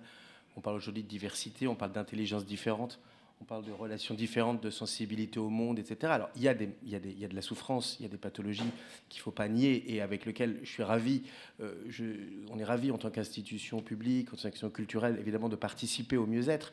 Mais il y a aussi, à l'inverse, et ça fait peut-être partie d'ailleurs de ce mieux-être aussi dans les deux cas, c'est-à-dire comment ces intelligences différentes, comment ces relations différentes au monde nous apportent aussi quelque chose en tout cas, ce qu'on appelait avant la maladie mentale ou la diversité mentale apporte au musée, c'est très important. Voilà, ce que ça fait au musée aussi, ce que ça fait à l'institution. C'est pour ça que moi, pour le projet du Palais de Tokyo, du hameau, j'ai pensé qu'une des premières étapes qu'on va faire, on va aller doucement, on va aussi faire appel à à des spécialistes, à la fois de l'art-thérapie et aussi des scientifiques, des neurologues et des médecins. Mais on va aussi travailler sur comment on va inclure aussi des personnes différentes, on va dire, ou comme on les appelait. En tout cas, pour rentrer dans l'institution, nous apprendre aussi des choses. Enfin, c'est tout ça que nous ont appris, enfin que moi m'ont appris ces dernières années les théories du care, c'est-à-dire la question de la vulnérabilité partagée, la question d'une expertise aussi de l'expérience, que le malade a aussi une expertise aussi sur le monde. Et puis après, c'est d'autres questions plus politiques, vraiment très politiques, et que vous connaissez probablement aussi, sur ce que nous a appris aussi l'antipsychiatrie dans les années 60, c'est-à-dire finalement, est-ce que la folie n'est pas aussi un endroit de refuge, c'est en soi un safe space, qui est normal, qui ne l'est pas? Est-ce qu'à un moment, il n'y a pas des normopathies? C'est-à-dire, on se sent des fois par l'urgence écologique, par exemple. Beaucoup de personnes disent aujourd'hui, mais l'éco-anxiété, c'est pas une maladie, c'est au contraire, c'est une conscience. C'est peut-être les personnes qui ne sont pas anxieuses, qui sont malades de normalité ou d'acceptation. À partir du moment où on pense que la société aujourd'hui doit vraiment changer, en tout cas sur beaucoup d'endroits, je pense que regarder d'autres manières de voir, d'autres manières de relation au monde, d'autres inquiétudes qui peuvent exister et qu'on appelle pathologiques, qu'on appellera peut-être demain simplement les consciences, certaines consciences aussi. Il faut relire l'histoire de la folie de Foucault. Voilà, exactement. Oui, alors c'est aussi de ça dont c'est nourri, en fait, évidemment, c'est-à-dire Foucault, mais aussi Guattari, les expériences de Guattari, à la clinique de Laborde, de les écrits, on prépare au palais. Enfin, tout ça, c'est intéressant parce que nous, au Palais de Tokyo, par exemple, on en fait aussi des lignes de travail, c'est-à-dire qu'on a travaillé sur la psychothérapie institutionnelle déjà, autour de François Tosquelles, Saint-Alban, le travail sur soigner l'institution psychiatrique. On en a fait un premier projet cette année qui s'appelait Le Grand Désenvoûtement. On a travaillé à adapter la psychothérapie institutionnelle à l'institution muséale, à partir de ses pathologies, de son histoire, de ses traumas aussi. Mais on va travailler aussi autour de Fernand Deligny. Enfin, il y a toutes ces questions qui intéressent beaucoup le monde de l'art, par ailleurs. C'est aujourd'hui dans l'art contemporain, beaucoup d'artistes, de jeunes artistes dans l'art contemporain s'intéressent vraiment à ces questions, parce que peut-être fondamentalement, depuis, vous l'avez dit avant, depuis la préhistoire, ou depuis les débuts, évidemment, l'art, la création artistique, vous dites que c'est des thérapies, mais c'est des thérapies pour tout le monde. C'est-à-dire que c'est vrai pour tout le monde, la pratique artistique en elle-même est quelque chose qui est probablement un à côté de la vie sociale, quelque chose qui est un endroit différent et qui, évidemment, a amené aussi cette figure de l'artiste comme marginale. La marginalité de l'artiste qui a été entretenue aussi, qui a été un peu romantisée parfois, mais probablement aussi quelque chose de réel dans ces visions différentes qu'on a du monde. C'est intéressant. Mais on parle beaucoup, l'exemple de Madame est typique, on est dans l'accompagnement de la guérison. La question aussi qui se pose, c'est la guide de la prévention. Est-ce qu'on est dans l'ère de la naissance d'une nouvelle activité, voire d'une discipline?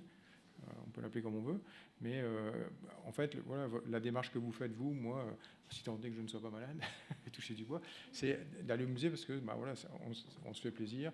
Effectivement, c'est un moment convivial, c'est la détente, etc. Puis, encore une fois, c'est à l'opposé de ma vie habituelle. Donc, on s'y sent bien. Est-ce que finalement, à terme, ça a un bénéfice, ça n'a pas de bénéfice? Est-ce qu'il faut attendre d'avoir une pathologie, d'avoir un cancer, une pathologie neurodégénérative, pour dire, tiens, je vais aller au musée?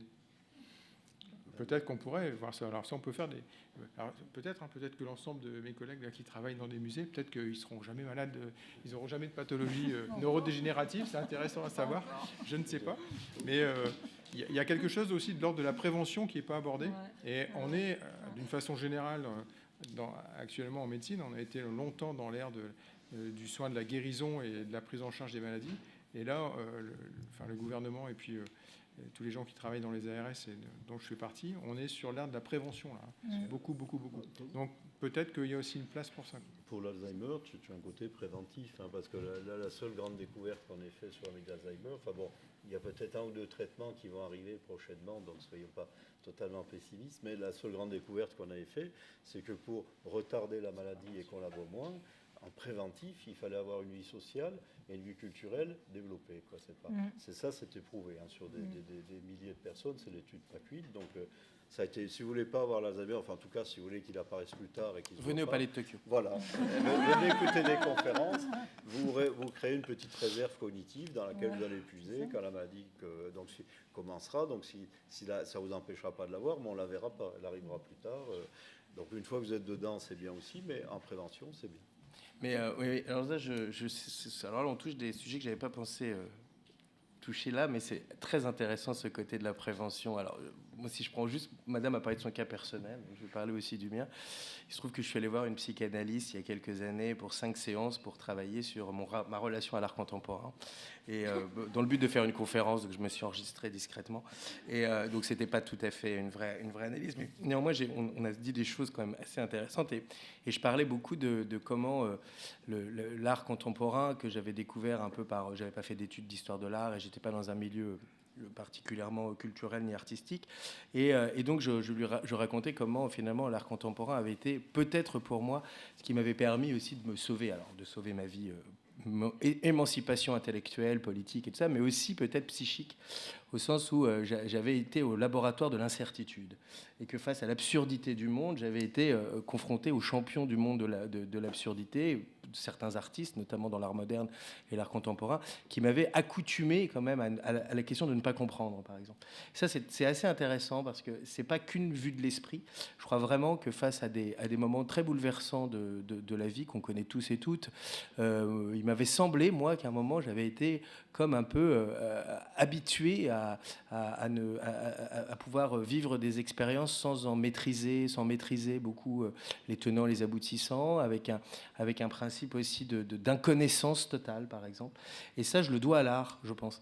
Et je dis souvent, enfin, pas souvent quand même, mais j'ai parfois dit que l'art m'avait appris à accepter puis chérir mon ignorance. C'est-à-dire, et ça, je pense que c'est aussi des choses qui, aujourd'hui particulièrement, hein, on parle d'un état psychique, notamment de la jeunesse, mais pas que, un état psychique du monde des citoyens dans notre monde occidental et ailleurs, où l'avenir paraît assez bouché, hein, quand même, pour plein de choses. Je pense que peut-être, alors, en tout cas en termes thérapeutiques, comme vous dites, peut-être en termes préventifs, en tout cas, peut-être que la fréquentation de l'art avait été quelque chose qui pouvait, si ce n'est guérir, en tout cas prévenir certaines formes pour ne pas sombrer simplement. D'ailleurs, la question de la prévention, elle est traitée. On a parlé tout à l'heure du cas du Canada et de la question de la prescription muséale qui a été testée par le Musée des Beaux-Arts de Montréal pendant 1 an avant que le confinement vienne un peu bouleverser. Ils sont dans une phase d'analyse justement des premiers résultats de cette prescription muséale qui avait été faite sur à peu près 300 patients. Il y avait eu 300 prescriptions muséales. Et il travaille aujourd'hui sur cette question de la prévention. Et Thomas Bastien, qui était au Musée des Beaux-Arts de Montréal, dirige aujourd'hui l'association de santé du Québec. Et il mène justement une étude sur les effets de l'art sur la santé, mais plutôt sur la question de la prévention.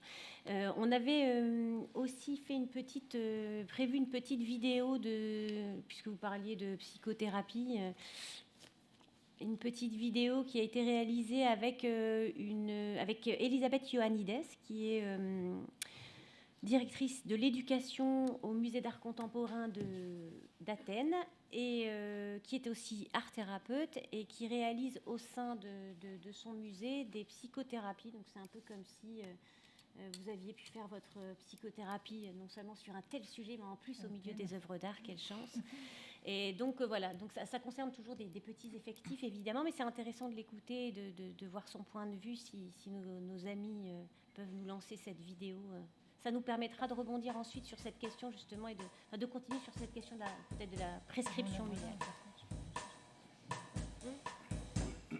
So my name is Elizabeth Ioannidis, and I'm an education curator and an art psychotherapist at the National Museum of Contemporary Art in Athens in Greece. My interests lie in the promotion and application of learning, health and well-being initiatives in museums and galleries. As an education curator, I deliver the educational programs to primary school children and vulnerable groups, both within the museum and outside the museum premises, and hold tours to the museum's exhibitions. And I also design the educational material that accompany the exhibitions. I inaugurated, together with Mrs. Aphroditi Pandagoutsu, who is an occupational therapist art psychotherapist and supervisor in the first psychiatric clinic of the University of Athens in the Genetium Hospital. The group art psychotherapy program Exploring the Museum's Images, Exploring My Image, which is now held on a regular basis at the museum. Now, EMS is the sole public institution in Greece which is constantly supporting art psychotherapeutic practice. And in this sense, it has been a pioneer in bringing art psychotherapy within the museum fields. It's kind of a new concept. It includes a set of practices that have in common the improvement of the well-being of audience that they serve within the museum context. So this set of practices grants the use of the museum and its collection for therapeutic purposes. And this form of therapy allows individuals to be submerged in the art and the exhibition of the museums, release their own psychological context, and then from viewers also become creators themselves. And the therapist is there to provide a safe space for the experience of the participants. So the program that we started in 2017 focuses on the contribution of art to the development of critical thinking, the recollection of personal experience, the cultivation of self-expression, honesty when facing personal biases, problem solving and reality testing, through discovering connections between the artworks and participants' daily life. It's particularly interesting with contemporary art, because we're a contemporary art museum, which reflects all the ideologies and beliefs and perceptions of modern day life. Sometimes people think that it's inaccessible or incomprehensible, and they push it away, but it's actually thought-provoking. It can become a vehicle for self-exploration because it is the art of our time. So it is very important. It is the life, it brings, stimulated actually from the life around it. So it's very important to bring the issues that arise from contemporary art into the table and discuss about them. So our program is a short-term psychotherapeutic intervention. It's implemented in 12 two-hour weekly sessions, so it approximately lasts 3 months. And the members of the group, as I said, encounter works of art and artists from the collection or from the temporary exhibitions. And then taking their emerging mental state as the starting point, they create their own works of art, the exploration of which becomes a vehicle for their own personal discovery. Many programs right now being carried out around the world which take place, that they use the healing powers of art, and they're being run by museum educators or artists or others. And this is very interesting and very important work. But although there are commonalities between those programs and art psychotherapy programs, there are also some very fundamental differences. For example, museum educators have a more visitor-centered approach, and they introduce the artworks, the object to participants, and they seek to build connections so visitors can construct their own meaning and create an experience which is unique to them, to their needs. The art psychotherapist intention is for a deeper introspection. It's there for the emotional and the psychological needs of the participants, and various issues that might arise from being in a different environment. Just being in the museum, even the architecture of the museum can have an effect on participants. And they're also prepared, which is very important, for the different reactions that participants might have. So it is important to have proper training skills if you want to work as an art therapist in a museum or a gallery, and have an in-depth knowledge about materials and tools and processes and products that are required to have such a therapeutic relationship.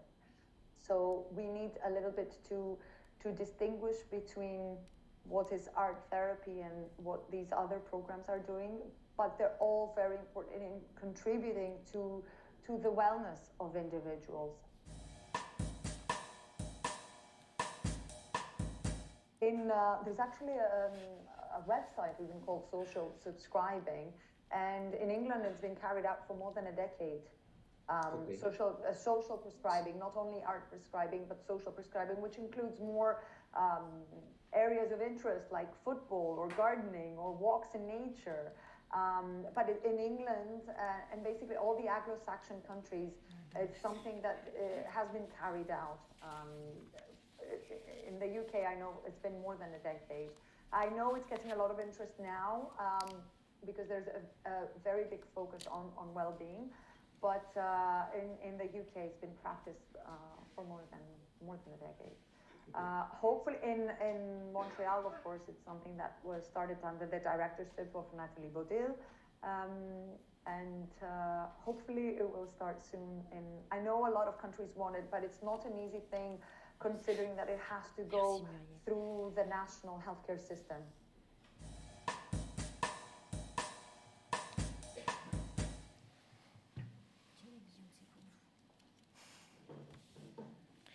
On est assailli de questions du public en ligne. Il y a une partie d'ailleurs des questions auxquelles Elisabeth Ioannidis a répondu. J'ai vu que vous aviez pris des notes aussi. Pierre, on voit finalement quand on écoute Elisabeth Ioannidis et en écoutant les interventions des uns et des autres qu'il existe finalement plusieurs niveaux ou plusieurs manières d'accompagner. Il n'est pas question d'accompagner d'une seule et unique manière la personne qui est en cours de soins ou de l'accompagner dans ses soins, mais bien peut-être d'avoir des degrés. On voit bien chez nous, mais dans les autres institutions, on ne met pas tous les groupes, même des groupes qui peuvent avoir des difficultés, on ne les met pas tous en art-thérapie. On va avoir vraiment une demande particulière. Quand on a la possibilité de construire un projet avec les soignants, alors on va pouvoir le monter avec l'art-thérapie si leur objectif, c'est justement des objectifs qui sont recherchés que l'on peut atteindre en tout cas par l'art-thérapie. Je vois la question de Marion, qu'est-ce que différencie l'atelier de pratique artistique de l'atelier d'art-thérapie? C'est un peu ce qu'elle dit aussi, c'est que d'abord la différence, c'est que l'atelier d'art-thérapie, il est accompagné par une art-thérapeute ou un art-thérapeute. C'est pas un détail, même si de l'extérieur ça peut paraître être presque la même chose. Quand on voit dans nos ateliers un artiste plasticien et Pascaline, finalement, on l'a dit tout à l'heure, elle ne met pas des mots spécifiques et ils ne se sentent pas différents des autres. Par contre, la différence, c'est qu'elle va mettre en place un projet artistique et elle va l'accompagner d'un projet sanitaire. En fait, il y a toujours les deux qu'elle met en place c'est ça la différence. Mais le projet sanitaire, il est évidemment mêlé au projet artistique. Et la personne qui va suivre cet atelier n'en aura pas conscience. Parce que sinon, encore une fois, c'est une manière de stigmatiser différemment, mais on stigmatise quand même. Donc, ce n'est pas l'objectif. Donc, voilà, elle explique un peu ça. Elle revient aussi justement sur ce processus d'accompagnement d'un petit groupe. Encore une fois, ça concerne des petits volumes, alors que nous, on parle... je parle du Palais des Beaux-Arts, mais des plus petites institutions. Et puis, ça peut aller très, très loin avec des institutions comme la vôtre, Guillaume, où on a un volume qui génère. Ça pourrait d'ailleurs aussi nous amener à la question des espaces dédiés. Certains donc, ont un espace, et puis est-ce que tout ça peut se dérouler dans nos salles, en fait, aussi? Est-ce qu'on peut faire un atelier au milieu de tout le monde? Est-ce que si on a des pathologies spécifiques, vous avez parlé d'Alzheimer, on a beaucoup travaillé sur la question de l'autisme, est-ce qu'on peut mener ces actions de muséothérapie et d'art-thérapie directement dans les salles? Alors on le fait un maximum, et de temps en temps on va isoler, on va trouver des créneaux horaires qui sont un peu qui nous permettent peut-être de bénéficier d'un calme nécessaire pour non pas tant pour le déroulement de l'atelier que pour le bien-être vraiment pour le coup du patient. Je regarde juste parce que si on ne répond pas aux questions, après on va se faire gronder par nos amis qui nous suivent en ligne et qu'on est ravis d'avoir avec nous. Voilà, la question de Maëlys qui demande si les effets en matière de mieux-être, estime de soi ne vont pas se produire grâce à l'accompagnement humain. Je pense qu'on démontre justement depuis tout à l'heure que oui, parfois la rencontre avec l'œuvre d'art, elle peut se faire sans accompagnement humain, et c'est ce qu'on a nous aussi quand on visite des musées, on tombe parfois en pamoison devant une œuvre, enfin je sais pas, il y a quelque chose qui se passe. C'est pas toujours le cas quand même, justement parce que parfois il n'y a pas les conditions pour, mais... je pense que dans certains cas, mais ça ne tient qu'à moi, dans certains cas, oui, si on n'a pas l'accompagnement, on pourrait faire pire que mieux. Et je me souviens du docteur Bérer qui travaille aussi avec l'université, avec le musée des Beaux-Arts de Montréal et avec l'université montréalaise, qui expliquait que que pour certains, si vous dites à quelqu'un qu'il va aller mieux en allant au musée, alors il va falloir lui garantir que c'est vrai. Hein. Si vous donnez à quelqu'un un médicament en lui disant prenez ce médicament, vous aurez moins mal au ventre, qu'à la fin il ne se passe rien, bah, il va quand même revenir vers vous en disant ça n'a pas marché. Donc c'est toute la question aussi de l'évaluation, de la preuve. Et je sais que... Je ne sais pas d'ailleurs si on a besoin de preuves. En tout cas, l'accompagnement humain, effectivement, Maëlys, il est pour moi essentiel dans certains cas. Et peut-être qu'effectivement, je ne sais plus ce que je disais, Pierre, aidez-moi. Non, c'est bien. Je me suis perdue parce que je dis trop de choses en même temps. Des résultats de la recherche aussi, il me semble que le terrain doit aussi être un élément important dans les recherches que l'on mène aussi. Hein. Je pense que c'est important, voilà. Allez-y. Tu as certaines personnalités, il faudra au contraire leur dire que ça ne va pas marcher si on veut que ça marche. Ah oui. Moi, je soigne des migraineux comme ça. Ils ont tout essayé, il n'y a rien qui marche. Je vous en donne un nouveau, mais il ne marchera pas. Je suis sûr que ça va marcher. C'est quand même la question aussi de l'étude et de la preuve scientifique de ce qui fonctionne et de ce qui ne fonctionne pas. Est-ce qu'on a besoin de prouver je ne sais pas si on a besoin de prouver scientifiquement que ça marche. Oui. Si on veut aboutir à la prescription muséale, on va bien être obligé de passer par une preuve scientifique, puisque ça voudrait dire, si on prouve scientifiquement que l'art a un effet sur la santé, et qu'en plus ça peut avoir un effet si on si on le met en prévention. Donc on va même faire des économies à l'État, et à partir du moment où on va mettre en valeur le fait qu'on va faire économiser à la sécurité sociale. On va augmenter les subventions des institutions publiques. Voilà, c'est ça exactement. Et on aura peut-être une écoute plus importante si on arrive à prouver. Oui, c'est déjà prouvé. Simplement, il faut le faire savoir. C'est dans le rapport de l'OMS. Oui, c'est ça. Il y en a quand même 900 articles. C'est novembre 2019, c'est un truc comme ça. Oh, le rapport, la publication. C'est 11 novembre. C'est pas mieux, parce que si on enlève tout le temps perdu, entre guillemets, ce qui n'est pas vrai du tout, lié à la pandémie, c'était hier, ce rapport de l'OMS qui reconnaît le bienfait de l'art sur la santé. Donc maintenant, il faut que ça se mette en œuvre, parce que quand on dit c'est publié fin 2019, la temporalité médicale et de la prise en charge des institutions, c'est pas 1 an, c'est pas 2 ans, c'est 10, 15. Donc c'est pas non plus pour demain matin, mais c'est un vrai sujet. C'est un vrai sujet. Donc de cette prise en charge, et puis après, il y a ce dont on a abordé très rapidement tout à l'heure, c'est l'évaluation.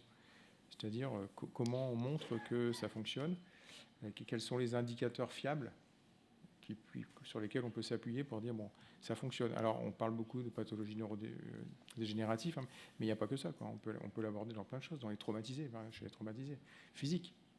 C'est des choses qui peuvent se faire. Donc c'est toutes ces questions-là qui sont encore en suspens. Il y a forcément des moyens d'y répondre, mais c'est pour ça qu'on ne va pas aller vers une prescription demain matin. Et encore une fois, pas certain que ce soit le médecin le bon interlocuteur, quoi. Et puis, n'oublions pas la force de vous, des associations de malades. Dans le Parkinson, c'est la dopamine. Si les associations de malades n'avaient pas un peu protesté pour que le traitement sorte plus vite, il ne serait peut-être pas sorti aujourd'hui encore, hein, c'est pas au bout de 50 ans. Donc vous avez un grand rôle à jouer, vous êtes des électeurs, et donc vous avez un grand rôle à jouer pour que l'art soit valorisé. La place de l'usager. Voilà, bien plus que nous on est des petites voix. Dans tous les parcours de soins, la place de l'usager prend de plus en plus de place, c'est le cas de le dire, et c'est tant mieux. Mais sur ce sujet-là aussi. Et donc tout à l'heure on parlait aussi des prises en charge à la carte individuelles. Ça existe déjà. Alors pas pour la muséothérapie ou l'art-thérapie, mais en tout cas pour on appelle ça des PPS, des parcours personnalisés de soins. Et c'est des choses sur lesquelles les établissements et les maisons de santé pluridisciplinaires, donc les associations entre généralistes, infirmiers, kinés, tout ça, sont évaluées. Et ça aussi, c'est une question intéressante. On en avait parlé quand on a préparé cette table ronde. C'est de dire, bon, finalement, est-ce que l'OMS le reconnaît? On va vers, en tout cas, des éléments de plus en plus opposables de l'intérêt de cette muséothérapie, de cette art-thérapie.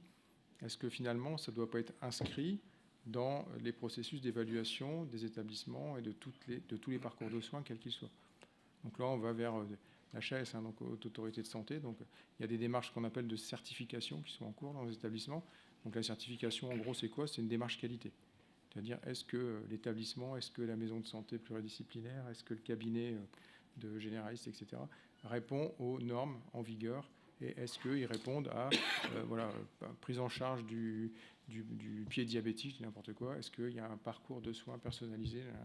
Est-ce que l'avenir, c'est pas d'avoir cette partie, alors qui peut être un accompagnement, comme on l'a dit, hein, c'est certainement pas ça qui va vous guérir d'une maladie, hein, ou peut-être sur certaines pathologies très particulières psychosomatiques, mais ça peut être aussi quelque chose qui soit inscrit à terme dans les évaluations et qui ait une reconnaissance de certification pour les établissements de santé qui pratiquent ou qui proposent cet accompagnement.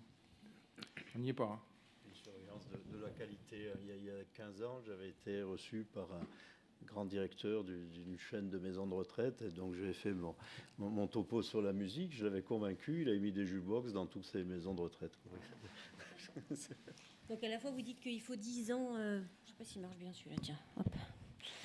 Finalement, on a encore des années devant nous avant de faire reconnaître, pour aboutir par une reconnaissance, on a dit de la sécurité sociale, c'est vraiment ambitieux, mais en tout cas, on a 10 ans devant nous, et en même temps, on a cette question de l'évaluation qui est pas un détail, et comme on est nombreux à être des professionnels des musées avec nous, et qu'on on fait chacun, je pense, dans nos musées des actions, il y a quand même cette question justement de l'évaluation et du processus d'évaluation. Alors, vous parlez des évaluations qui sont menées par des scientifiques, et donc qui sont des processus d'évaluation bien compliqués et pas adaptés finalement à ce que l'on monte nous et à ce qu'on peut évaluer quand on est dans un musée. Peut-être qu'Anaïs, vous pouvez nous expliquer aussi, est-ce qu'il y aurait des processus d'évaluation qui seraient simplifiés, qui pourraient être mutualisés et qui nous permettraient à nous finalement de mettre en place, à chaque fois qu'on fait un petit partenariat avec un EHPAD ou avec un service hospitalier, avec un IME, de suivre une espèce de trame et d'évaluer sur des peut-être...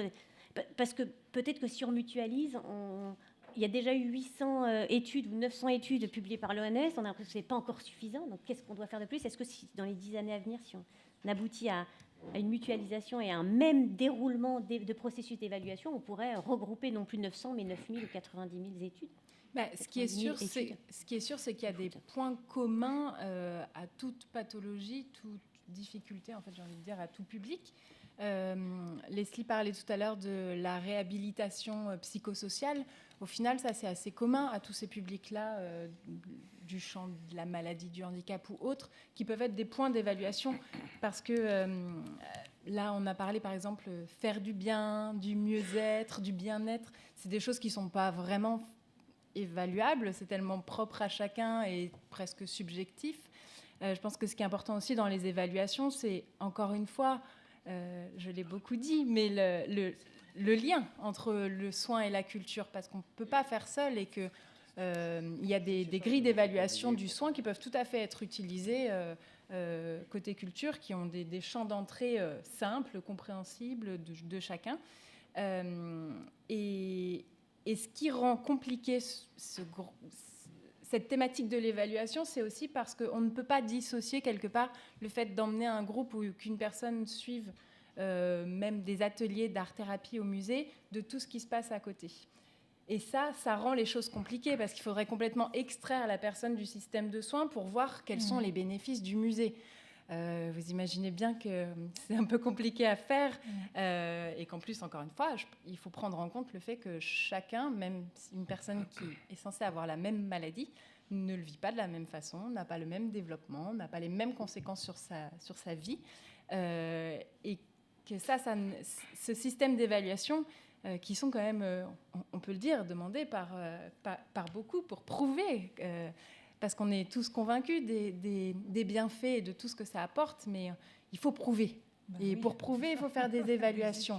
Mais on ne part pas tous il y a dans les personnes qui viennent au musée des gens qui n'y connaissent rien du tout, d'autres qui ont fréquenté ces lieux mais qui n'y vont plus, donc on ne part tellement pas sur les mêmes bases qu'en plus, quand il y a une maladie qui vient, qui ne se développe pas de la même façon, qui en plus a des conséquences... du coup, c'est très compliqué, cette question de l'évaluation. Et peut-être que ce point d'évaluer la réhabilitation psychosociale, comment est-ce que le lieu culturel, au-delà aussi du musée, comment est-ce que ce lieu culturel intégré dans un parcours de soins et d'accompagnement plus globalement peut avoir un impact et peut avoir sa place et a réellement une place. Encore une fois, on n'a pas à le prouver pour le coup, mais... Ça veut dire qu'on change aussi de point de vue. Quand on parle de santé, c'est comme si la culture, comme la santé, c'est un sujet tellement grands et face auxquels on se sent assez petit.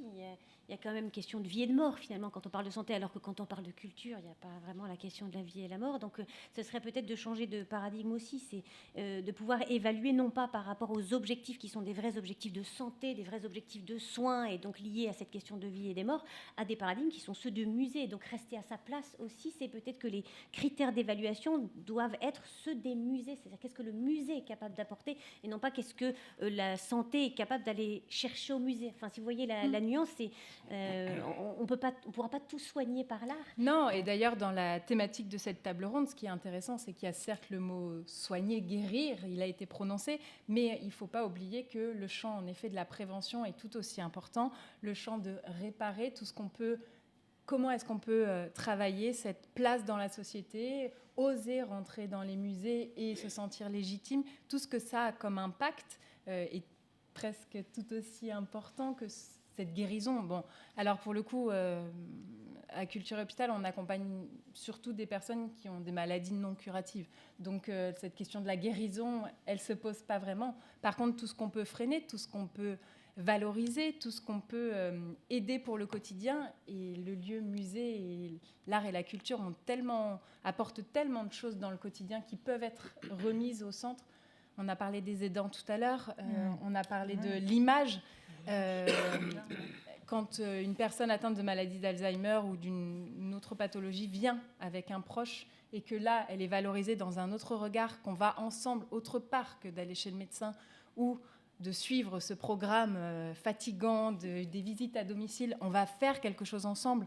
En fait, on peut toujours faire des choses ensemble et travailler cette question de se dire c'est encore possible, il s'y passe des choses, de porter un autre regard sur celui qu'on accompagne ou celui avec qui on est venu, de voir, nous on travaille beaucoup aussi avec les soignants, parce que c'est important aussi que les soignants voient la personne qu'ils peuvent suivre en séance et qu'ils la voient devant une œuvre d'art se relever et prendre la parole face au groupe alors qu'ils n'arrivent pas à avoir des mots. C'est aussi se dire « Ah, mais tout ça, c'est des ficelles qu'on peut apporter dans notre propre pratique. » Et c'est aussi ça qui se joue dans ces projets-là. C'est comment est-ce qu'en fait on s'apporte mutuellement des choses et comment est-ce qu'on peut tirer ces ficelles jusqu'à la vie dans le quotidien.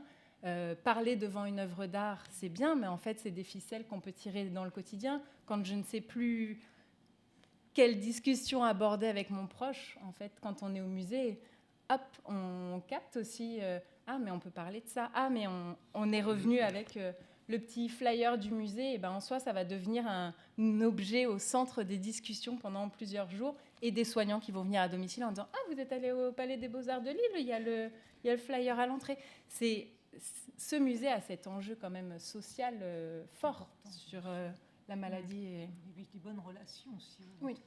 Une stabilité des équipes, hein, ça c'est important. Hein, c'est ce qu'ont souligné souvent les personnes. Lorsqu'on a fait de l'observation participante ou on a fait quelques entretiens, lorsque c'est possible, parce que c'est souvent difficile, hein, bien sûr, mais c'est vraiment la stabilité des équipes artistiques, des professionnels et des bonnes relations entre le milieu médical et le milieu des musées. Ça, c'est vraiment quelque chose auquel ils sont très attachés et qui est absolument revenu sans arrêt dans les quelques entretiens qu'on a pu mener.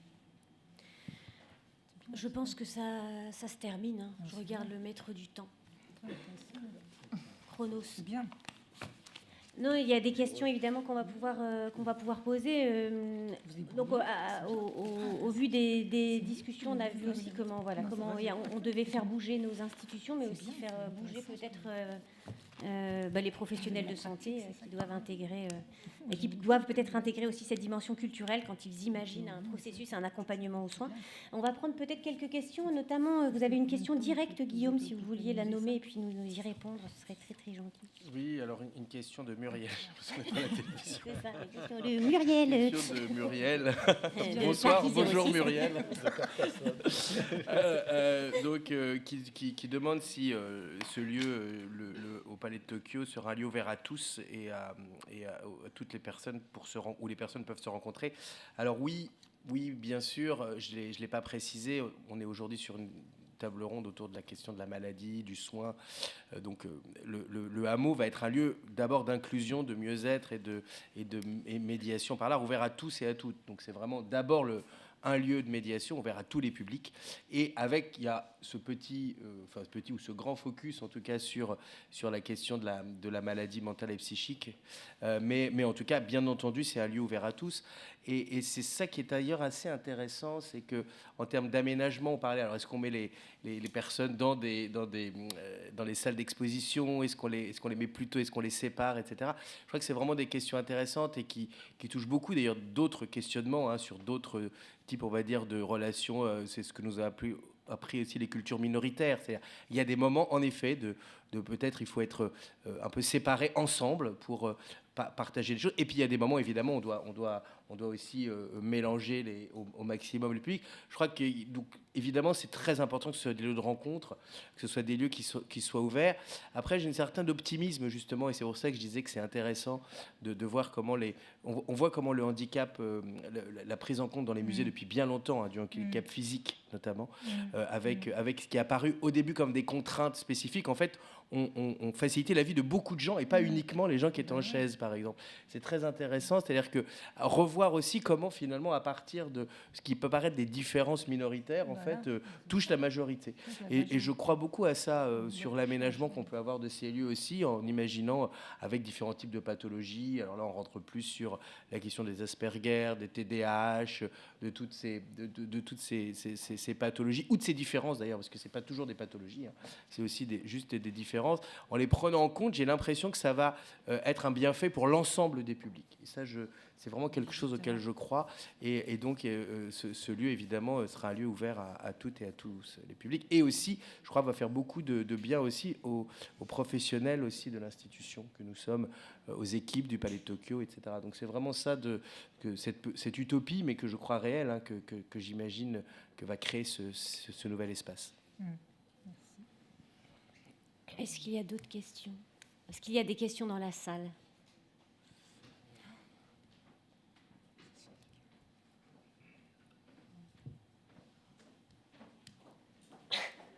Ah, pardon. Voilà, super. Merci.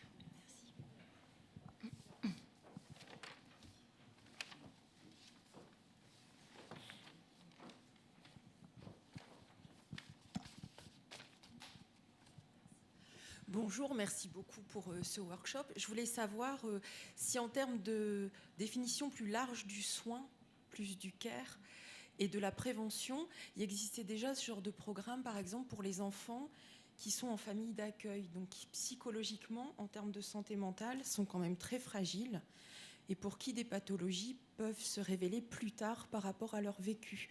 Est-ce que ce genre de situation peut rentrer dans ce que vous faites ? Moi, j'ai envie de dire qu'il y a tout qui rentre, en fait. Il n'y a pas de définition, encore une fois, puisqu'on parle d'inclusion. Et ce que je disais au tout début, c'est que la question du handicap et de la maladie est partagée par tous. Et que donc, c'est uniquement une question, je dirais presque de rencontre. C'est-à-dire que s'il y a une demande de la part d'une famille d'accueil ou d'une association qui s'occupe. Et à partir du moment où on va monter un projet, on va aller écouter. La première chose, c'est la rencontre avec ces associations ou avec ces structures. Et on écoute ce que vous êtes, on écoute ce que vous attendez, quelles sont vos difficultés, quels sont vos objectifs, pourquoi est-ce que vous avez envie de venir au musée, en fait. Et une fois qu'on a bien écouté, on essaie de se caler. C'est-à-dire qu'on ne va pas vous rajouter, déjà, vous êtes une famille d'accueil, déjà, vous avez des difficultés au quotidien. On ne va pas vous donner des difficultés supplémentaires en disant, vous allez venir au musée, alors ça ne va pas être facile, ça non plus, enfin bon, ça va falloir s'accrocher. Enfin, voilà. Donc on va à chaque fois se positionner pour vous accompagner dans l'atteinte de ces objectifs. On ne va pas vous en rajouter, on va vous dire, écoutez, tel est l'objectif, on pourrait travailler avec vous, tel autre aussi, tel autre, par contre, c'est moins notre spécialité. Quand vous parlez de souffrance, etc., à partir du moment où il y a une souffrance qui est observée et qu'il faut travailler sur une estime de soi, sur un équilibre, ça peut être de la motricité fine si on est sur des personnes qui ont justement des problèmes après un traumatisme crânien, des questions de mémoire. En fait, il y a rien qui est empêché. C'est justement totalement le propre de ces projets-là. La seule chose, c'est voilà, faut bien définir vos objectifs et voir si la structure dans laquelle vous avez envie de réaliser ce projet-là est en mesure de vous accompagner. Et ça pourrait être sur un seul, parce qu'on parlait tout à l'heure d'art thérapeute. Alors quand vous avez une art thérapeute, elle peut dire ah bah oui, là je vais soigner, enfin je vais vous accompagner là-dessus. Par contre, s'il n'y a pas d'art thérapeute, on va vous dire ah mais avec nos artistes plasticiens ou avec nos guides conférenciels, on va faire du sensoriel. Vous allez voir, ça va créer une petite bulle pour la famille. Ça, vous allez passer un moment, on va favoriser l'échange. Enfin, ça peut être des objectifs qui ne sont pas forcément non plus très, on va dire pas ambitieux, mais voilà, ça va être à la mesure de ce qu'on est capable en tant que structure, en tant qu'équipe et en termes de compétences de vous apporter. Mais je pense que à partir du moment où c'est encadré, encore une fois, là, je pense qu'on peut de toute façon tout accueillir. Oui, alors excusez-moi, petit bémol encore, je ne veux pas être l'oiseau de mauvais augure, mais il y a une question que personne n'a parlé ici, c'est la question des moyens. Qui est quand même très importante. Alors oui, bien sûr, on peut tout accueillir, on peut tout faire. Il y a aussi une question de moyens quand même qu'il faut quand même signaler. Cette question de moyens, elle n'est pas simplement de dire il faut des moyens pour... C'est que si on change de logique, si on passe d'une logique qualitative, ça bouleverse un petit peu les injonctions qu'on peut avoir en tant qu'institution de travailler sur le quantitatif depuis de nombreuses années dans les politiques des publics en général. Or là, tout ce qu'on dit, en effet, hein, demande une attention particulière, demande aussi une échelle particulière de travail qui, je crois, est assez peu compatible avec d'autres injonctions qui seraient celles, par exemple, des chiffres de fréquentation et avec des services des publics qui sont aussi amenés à voilà. Et ça, c'est vraiment aussi une question. Enfin, moi, j'en ai parlé à quelques-uns de mes collègues qui dirigent des institutions aussi. C'est quelque chose aussi dont il faut qu'on parle aussi, même dans l'imaginaire collectif, hein, que peut-être ne plus. On parlait de mesures tout à l'heure, ne plus mesurer la démocratisation culturelle, par exemple, avec les chiffres de fréquentation. Ce n'est pas des chiffres absolus de fréquentation qui disent la démocratisation. Je dirais même presque, un peu par provocation, l'inverse.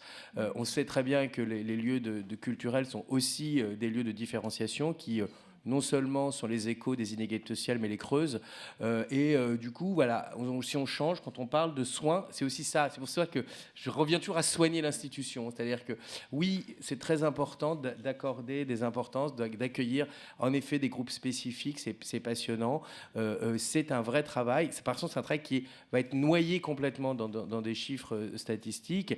Et je crois qu'il faut aussi qu'on interpelle aussi, et pas que nos tutelles, hein, mais aussi, même dans l'imaginaire collectif de nos missions de service public, de changer les méthodes d'évaluation qu'on a de nos politiques.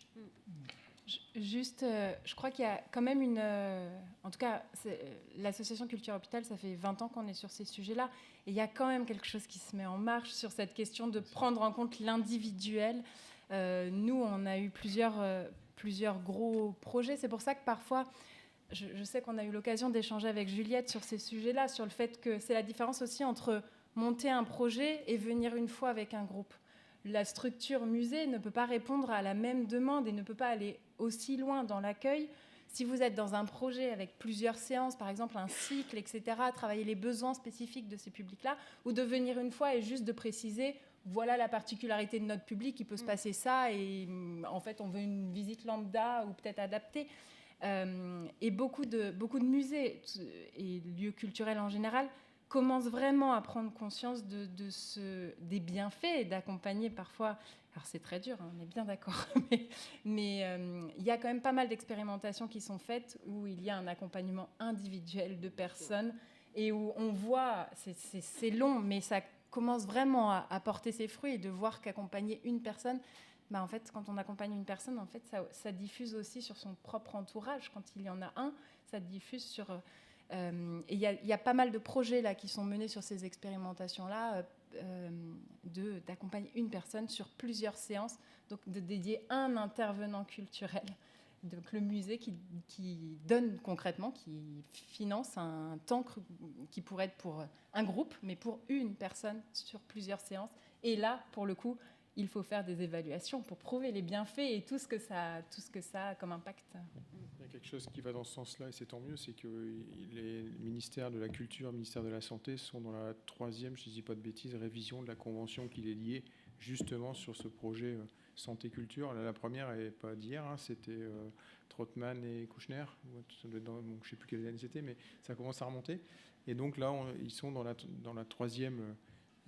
une 3e avenant de cette convention, donc j'espère que c'est pas pour la remettre dans un tiroir 15 jours après. Mais en principe, il y a quand même une certaine prise de conscience du besoin, du service rendu, et peut-être que ça va déboucher sur des moyens. C'est tout le mal que je vous souhaite, quoi. Alors, est-ce qu'il y a une... Quoi?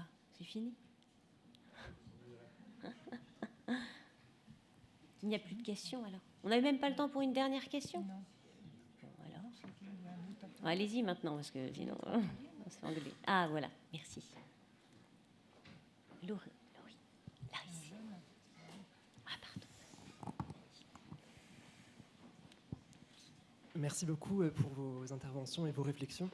Je rejoins notamment celle de Monsieur Desanges sur justement la question du care et de la manière dont on peut l'infuser dans l'intégralité de l'établissement, que ce ne soit pas forcément à destination exclusivement des visiteurs, mais aussi à l'intérieur même du personnel, en fait, enfin, qui sont aussi aspirés par des tendances aussi productivistes et qui ont besoin aussi qu'on prenne soin d'eux. Donc je voulais le faire remarquer. Et aussi, à l'autre bout du spectre, on pourrait dire aussi que parfois, pour certaines personnes, les musées sont aussi des lieux qui... J'ai en tête la notion de muséum fatigue, avec que ça peut être aussi des lieux de trop plein, de trop d'images, de sursollicitation. Donc comment on fait au niveau, vous l'évoquiez sur la scénographie des expositions, comment on fait pour ménager au niveau du mobilier, au niveau des moments de vide, on parlait aussi de vide de ce matin, comment on s'y peut ménager des moments d'ennui, même presque en fait, comment est-ce qu'on peut trouver du réconfort, du care dans l'ennui, dans le vide, et au musée par exemple. Non, mais je me sens tout à fait visé par cette question. Non, mais parce que le Palais Tokyo est vraiment... je le dis, et je ne suis pas le seul à le dire d'ailleurs, hein, donc ça va, mais le Palais Tokyo est vraiment un des lieux qui est connu pour ça, qui est connu pour être un lieu où il y a vraiment le lieu où il a communiqué longtemps pour être le plus grand centre d'art d'Europe, communiqué sur ce nombre de mètres carrés, sur de mettre de l'art partout. C'est vrai que c'est une vraie question, et je crois que on en parlait avec Bruno Girvaud l'autre jour aussi pour des questions écologiques d'ailleurs. Mais il n'y a pas que des questions écologiques, il y a des questions de confort aussi et de soins. C'est-à-dire, on peut faire aussi des expositions avec moins d'œuvres. On n'est pas obligé de prendre tous les espaces. En ce qui concerne le Palais de Tokyo, je me suis beaucoup inspiré pour le coup de la permaculture agricole, hein, sur les questions de zonage, hein, comment on utilise différemment l'espace et le temps d'ailleurs. Hein. Et donc je suis tout à fait d'accord aussi avec cette question qu'il faut aussi désenvoûter les visiteurs, désenvoûter les attentes de... Il faut absolument que ce soit des expos interminables avec le maximum d'œuvres, etc., qui amènent parfois aussi à une sorte en effet, de trop-plein, de sursollicitation.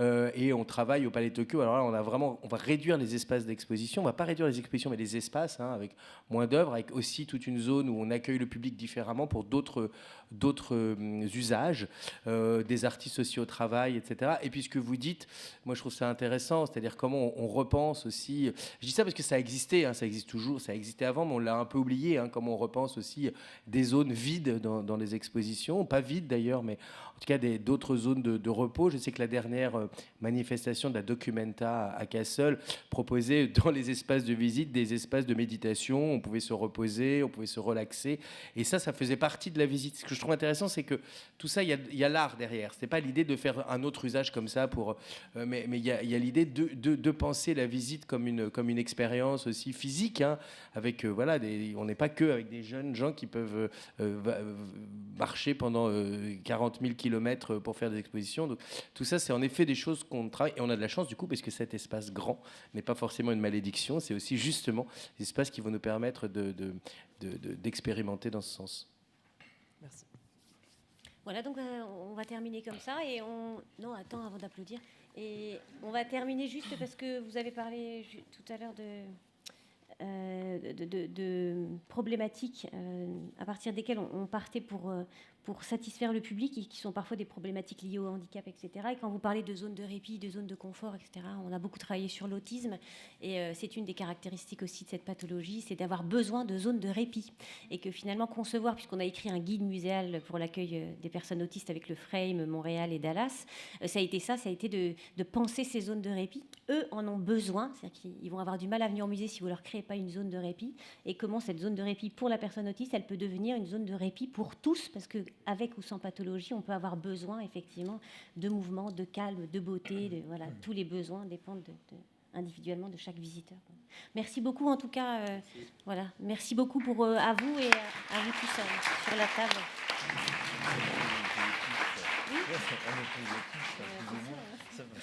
Ça doit être pour ça alors.